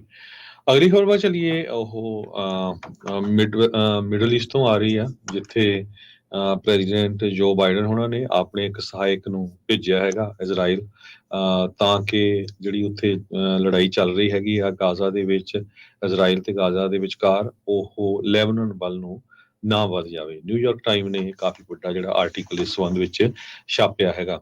ਕਹਿੰਦੇ ਭਈ ਪ੍ਰੈਜ਼ੀਡੈਂਟ ਬਾਈਡਨ ਉਹਨਾਂ ਦੇ ਐਡਵਾਈਜ਼ਰ ਐਮੋਸ ਹੌਚਸਟੇਨ, ਉਹ ਇਜ਼ਰਾਈਲ ਦੀ ਮਿਲਟਰੀ ਤੇ ਹੋਰ ਜਿਹੜੇ ਪਾਵਰਫੁਲ ਲੋਕ ਹੈਗੇ ਆ ਇਜ਼ਰਾਈਲ ਦੇ ਵਿੱਚ, ਉਹਨਾਂ ਨੂੰ ਮਿਲਣ ਜਾ ਰਹੇ ਹੈਗੇ ਆ। ਹਿਜ਼ਬੁੱਲਾ ਤੇ ਇਜ਼ਰਾਈਲ ਦੀ ਮਿਲਟਰੀ ਦੇ ਵਿੱਚ ਪਿਛਲੇ ਦਿਨਾਂ ਦੇ ਵਿੱਚ ਕਾਫੀ ਜਿਹੜੀ ਆ ਤਣਾਅ ਪੈਦਾ ਹੋਇਆ ਸੀ। ਬੰਬਾਰਡਮੈਂਟ ਦੋਨਾਂ ਮੁਲਕਾਂ ਵੱਲੋਂ ਇੱਕ ਦੂਜੇ ਦੇ ਉੱਤੇ ਹੋਈ ਸੀ, ਤੇ ਮਿਸਟਰ ਹੌਸਟੇਨ ਜੋ ਆ, ਉਹ ਇਜ਼ਰਾਈਲ ਦੇ ਡਿਫੈਂਸ ਮਿਨਿਸਟਰ, ਉਹ ਆ ਗਲੈਂਟ, ਉਹਨਾਂ ਨੂੰ ਮਿਲੇ ਹੈਗੇ ਆ। ਉਸ ਤੋਂ ਬਾਅਦ ਉਹ ਪ੍ਰਾਈਮ ਮਿਨਿਸਟਰ ਬੈਂਜਾਮਿਨ ਨੇਤਨਯਾਹੂ ਨੂੰ ਵੀ ਮਿਲਣਗੇ, ਤੇ ਉਹਨਾਂ ਨੇ ਘੱਟੋ ਘੱਟ 5 ਟ੍ਰਿਪ ਇਜ਼ਰਾਈਲ ਤੇ ਲੈਬਨਾਨ ਦੇ ਵਿਚਕਾਰ ਲਾਏ ਹੈਗੇ ਆ, ਵੀ ਇਹ ਜਿਹੜੀ ਲੜਾਈ ਆ ਹੋਰ ਮਿਡਲ ਈਸਟ ਦੇ ਵਿੱਚ ਵੱਧ ਨਾ ਜਾਵੇ। ਮਿਸਟਰ ਗਲੈਂਟ ਨੇ ਇਹ ਕਿਹਾ ਵੀ ਉਹਨਾਂ ਨੇ ਯੂਐਸ ਦੇ ਜਿਹੜੇ ਡਿਫੈਂਸ ਸੈਕਟਰੀ ਆ ਲਾਇਡਸ ਆਸਟਨ, ਉਹਨਾਂ ਦੇ ਨਾਲ ਵੀ ਫੋਨ ਦੇ ਉੱਤੇ ਗੱਲਬਾਤ ਕੀਤੀ ਹੈਗੀ ਆ। ਜਿਹੜਾ ਹਿਜ਼ਬੁੱਲਾ ਆ, ਉਹ ਆਪਣੇ ਆਪ ਨੂੰ ਹਮਾਸ ਦਾ ਮਿੱਤਰ ਸਮਝਦਾ ਹੈਗਾ, ਤੇ ਇਜ਼ਰਾਈਲ ਵੱਲੋਂ ਹਮਾਸ ਦੇ ਉੱਤੇ ਪਿਛਲੇ 1 ਸਾਲ ਤੋਂ ਵੱਧ ਬੰਬਾਰਡਮੈਂਟ ਕੀਤੀ ਜਾ ਰਹੀ ਹੈ, ਜਿਹਦੇ 'ਚ 40,000 ਤੋਂ ਵੱਧ ਲੋਕ ਮਾਰੇ ਜਾ ਚੁੱਕੇ ਆ, ਲੱਖਾਂ ਦੇ ਜੀ ਹਿਸਾਬ ਨਾਲ ਇਵੈਕੂਏਟ ਕੀਤੇ ਗਏ ਆ, ਮੂਵ ਹੋ ਗਏ ਆ, ਲੋਕਾਂ ਦੀ ਪ੍ਰਾਪਰਟੀ ਦਾ ਬਹੁਤ ਨੁਕਸਾਨ ਹੋਇਆ। 1200 ਦੇ ਕਰੀਬ ਇਜ਼ਰਾਈਲ ਦੇ ਵਿੱਚ ਲੋਕ ਜਿਹੜੇ ਆ ਉਹ ਮਾਰੇ ਗਏ ਸੀ। ਤੇ ਇਸ ਸੰਬੰਧ ਦੇ ਵਿੱਚ ਜੇ ਲੈਬਨਾਨ ਦੇ ਨਾਲ ਇਜ਼ਰਾਈਲ ਦੀ ਲੜਾਈ ਦੇ ਵਿੱਚ ਵਾਧਾ ਹੁੰਦਾ, ਉਹਦੇ 'ਚ ਫਿਰ ਹੋਰ ਲੋਕਾਂ ਦੀ ਜਿਹੜੀਆਂ ਮੌਤਾਂ ਹੋਣਗੀਆਂ। ਤੇ ਜਿਹੜਾ ਯੂਐਸ ਦਾ ਬਾਈਡਨ ਐਡਮਿਨਿਸਟ੍ਰੇਸ਼ਨ ਆ, ਉਹ ਨਹੀਂ ਚਾਹੁੰਦਾ ਵੀ ਇਹ ਜਿਹੜੀ ਲੜਾਈ ਆ ਹੋਰ ਪਾਸੇ ਵੱਲ ਫੈਲੇ। ਸੋ ਨੇਤਨਯਾਹੂ ਜਿਹੜਾ ਆ, ਉਹ ਪੂਰੀ ਤਰ੍ਹਾਂ ਬੜਾ ਸਖਤ ਲੀਡਰ ਹੈਗਾ। ਉਹ ਆਪਾਂ ਦੇਖਿਆ ਆ ਵੀ ਪਿਛਲੇ ਦਿਨਾਂ 'ਚ ਕਿੰਨੀ ਵਾਰੀ ਕੋਸ਼ਿਸ਼ ਕੀਤੀ ਗਈ ਵਾਈਟ ਹਾਊਸ ਵੱਲੋਂ, ਤੇ ਉਹ ਕਿਸੇ ਵੀ ਗੱਲ ਦੇ ਉੱਤੇ ਜਿਹੜਾ ਸਮਝੌਤਾ ਆ ਉਹ ਨਹੀਂ ਕਰਨਾ ਚਾਹੁੰਦਾ ਹੈਗਾ।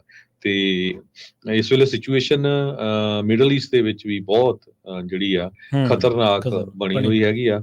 ਲੱਗਦਾ ਨਹੀਂ ਵੀ ਉੱਥੇ ਵੀ ਜਿਹੜੀ ਆ ਸ਼ਾਂਤੀ ਛੇਤੀ ਵਾਪਸ ਆਵੇ। ਜੀ, ਇੱਥੇ ਆਪਾਂ ਇੱਕ ਹੋਰ ਸ਼ਾਰਟ ਬ੍ਰੇਕ ਦੇ ਲਈ ਰੁਕਦੇ ਹਾਂ ਜੀ, ਤੇ ਉਸ ਤੋਂ ਬਾਅਦ ਖਬਰਾਂ ਦਾ ਸਿਲਸਿਲਾ ਜਾਰੀ ਰੱਖਾਂਗੇ। ਸਰੋਤੇ ਜੁੜੇ ਰਹੋ ਪੰਜਾਬੀ ਡੇਲੀ ਇਸੇ ਦੇ ਨਾਲ। ਇੱਕ ਸ਼ਾਰਟ ਬ੍ਰੇਕ ਤੋਂ ਬਾਅਦ ਕੁਝ ਖਾਸ ਖਬਰਾਂ ਨੇ ਜਿਨ੍ਹਾਂ ਨੂੰ ਲੈ ਕੇ ਚਰਚਾ ਕਰਾਂਗੇ।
ਬ੍ਰੇਕ ਤੋਂ ਬਾਅਦ ਇੱਕ ਵਾਰ ਮੁੜ ਤੋਂ ਤੁਹਾਡਾ ਸਾਰਿਆਂ ਦਾ ਸਵਾਗਤ ਹੈ ਪ੍ਰੋਗਰਾਮ ਅਪਡੇਟ ਅਮਰੀਕਾ ਦੇ ਵਿੱਚ। ਤੁਸੀਂ ਜੁੜੇ ਹੋਏ ਹੋ ਪੰਜਾਬੀ ਰੇਡੀਓ ਐਸਏ ਦੇ ਨਾਲ ਤੇ ਇੱਕ ਵਾਰ ਮੁੜ ਤੋਂ ਜੁੜ ਚੁੱਕੇ ਨੇ ਹਰਜੋਤ ਸਿੰਘ ਖਾਲਸਾ ਜੀ।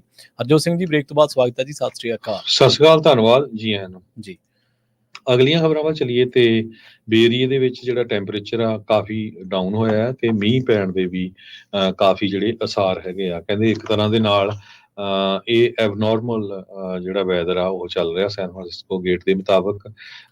ਕੱਲ ਕੁਝ ਏਰੀਏ ਦੇ ਵਿੱਚ ਮੀਂਹ ਵੀ ਪਿਆ ਹੈਗਾ ਤੇ ਅੱਜ ਵੀ ਜਿਹੜਾ ਮੀਂਹ ਪੈਣ ਦੇ ਕਾਫੀ ਚਾਂਸ ਆ। 10 ਤੋਂ ਲੈ ਕੇ 15 ਡਿਗਰੀ ਜਿਹੜਾ ਟੈਂਪਰੇਚਰ ਆ ਉਹ ਲੋਅਰ ਆ ਜੋ ਜਿੰਨਾ ਨਾਰਮਲੀ ਹੁੰਦਾ ਹੈ। ਨੈਸ਼ਨਲ ਵੈਦਰ ਸਰਵਿਸ ਦੇ ਜਿਹੜੇ ਅਲਰਟ ਕੈਮਰਾਜ਼ ਆ ਉਹਨਾਂ ਨੇ ਦੱਸਿਆ ਵੀ ਮੈਂਡੋਸਿਨੋ ਕਾਉਂਟੀ ਦੇ ਵਿੱਚ ਸੋਮਵਾਰ ਸਵੇਰੇ ਥੋੜਾ ਜਿਹੜਾ ਮੀਂਹ ਪਿਆ ਹੈਗਾ। ਇਹ ਟਿਪੀਕਲ ਨਹੀਂ, ਕਹਿੰਦੇ ਇਦਾਂ ਹੁੰਦਾ ਨਹੀਂ ਹੈਗਾ ਅੱਜ ਕੱਲ, ਪਰ ਇਹ ਵਾਪਰ ਰਿਹਾ ਹੈਗਾ।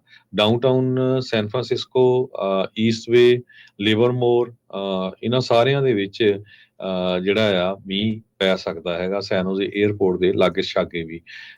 ਤੇ ਦੂਸਰਾ ਜਿਹੜਾ ਟੈਂਪਰੇਚਰ ਤੁਸੀਂ ਦੇਖਿਆ ਹੋਣਾ ਪਿਛਲੇ ਵੀਕ ਬਹੁਤ ਹਾਈ ਸੀਗਾ ਤੇ ਇੱਕਦਮ ਹੀ 15 ਡਿਗਰੀ ਜਿਹੜਾ ਟੈਂਪਰੇਚਰ ਆ ਉਹ ਡਿੱਗ ਪਿਆ ਹੈਗਾ। ਸੋ ਹਵਾਵਾਂ ਵੀ ਬਹੁਤ ਤੇਜ਼ ਜਿਹੜੀਆਂ ਆ ਉਹ ਕੱਲ ਰਾਤੀ ਵੀ ਚੱਲ ਰਹੀਆਂ ਸੀਆਂ ਤੇ ਅੱਜ ਵੀ ਇਹ ਚੱਲਣਗੀਆਂ। ਨਾਰਥ ਵੇ ਦੇ ਵਿੱਚ ਵੀ ਮੀਂਹ ਜਿਹੜਾ ਕਹਿੰਦੇ ਆ ਸਕਦਾ। 10% ਚਾਂਸ ਉੱਥੇ ਥੰਡਰਸਟਾਰਮ ਦੇ ਆ, 5% ਥੰਡਰਸਟਾਰਮ ਦੇ ਜਿਹੜੇ ਚਾਂਸ ਆ ਉਹ ਬੇ ਏਰੀਏ ਦੇ ਵਿੱਚ ਹੈਗੇ ਆ। ਆਈਸੋਲੇਟਡ ਥੰਡਰਸਟਾਰਮਸ ਪੋਸੀਬਲ ਕਹਿੰਦੇ ਪਈ ਕੱਲ ਸੀਗੇ ਰਾਤ ਨੂੰ ਤੇ ਅੱਜ ਸਵੇਰੇ ਜਾਂ ਦੁਪਹਿਰ ਤੱਕ।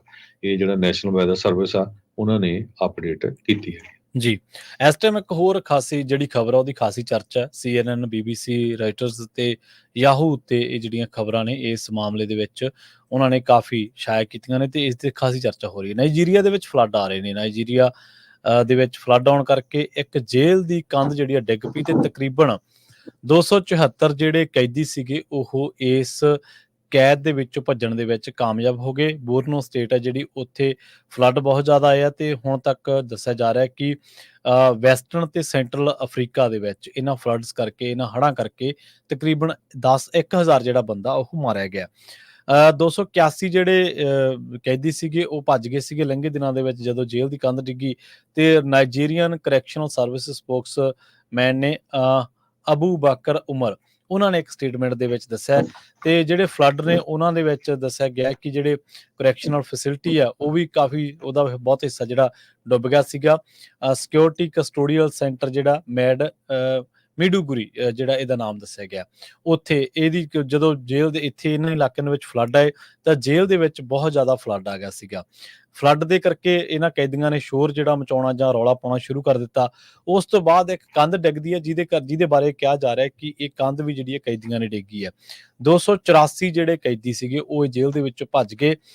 ਹੁਣ ਤੱਕ ਦੱਸਿਆ ਜਾ ਰਿਹਾ ਹੈ ਕਿ ਕਈ ਲਗਾਤਾਰ ਹਫ਼ਤਿਆਂ ਤੋਂ, ਜੇਕਰ ਆਪਾਂ ਗੱਲ ਕਰੀਏ ਸਾਰੇ ਨਾਈਜੀਰੀਆ ਦੇ ਵਿੱਚ ਫਲੱਡਿੰਗ ਕਰਕੇ 269 ਡੈਥਸ ਹੋ ਚੁੱਕੀਆਂ ਨੇ। 640 ਜਿਹੜੇ ਲੋਕ ਨੇ ਹੁਣ ਤੱਕ ਉਹਨਾਂ ਨੂੰ ਸੁਰੱਖਿਅਤ ਥਾਵਾਂ ਤੱਕ 640 ਨਹੀਂ, ਮਾਫ ਕਰਨਾ, 6,40,000 ਲੋਕਾਂ ਨੂੰ ਸੁਰੱਖਿਅਤ ਥਾਵਾਂ ਤੇ ਪਹੁੰਚਾਉਣਾ ਪਿਆ।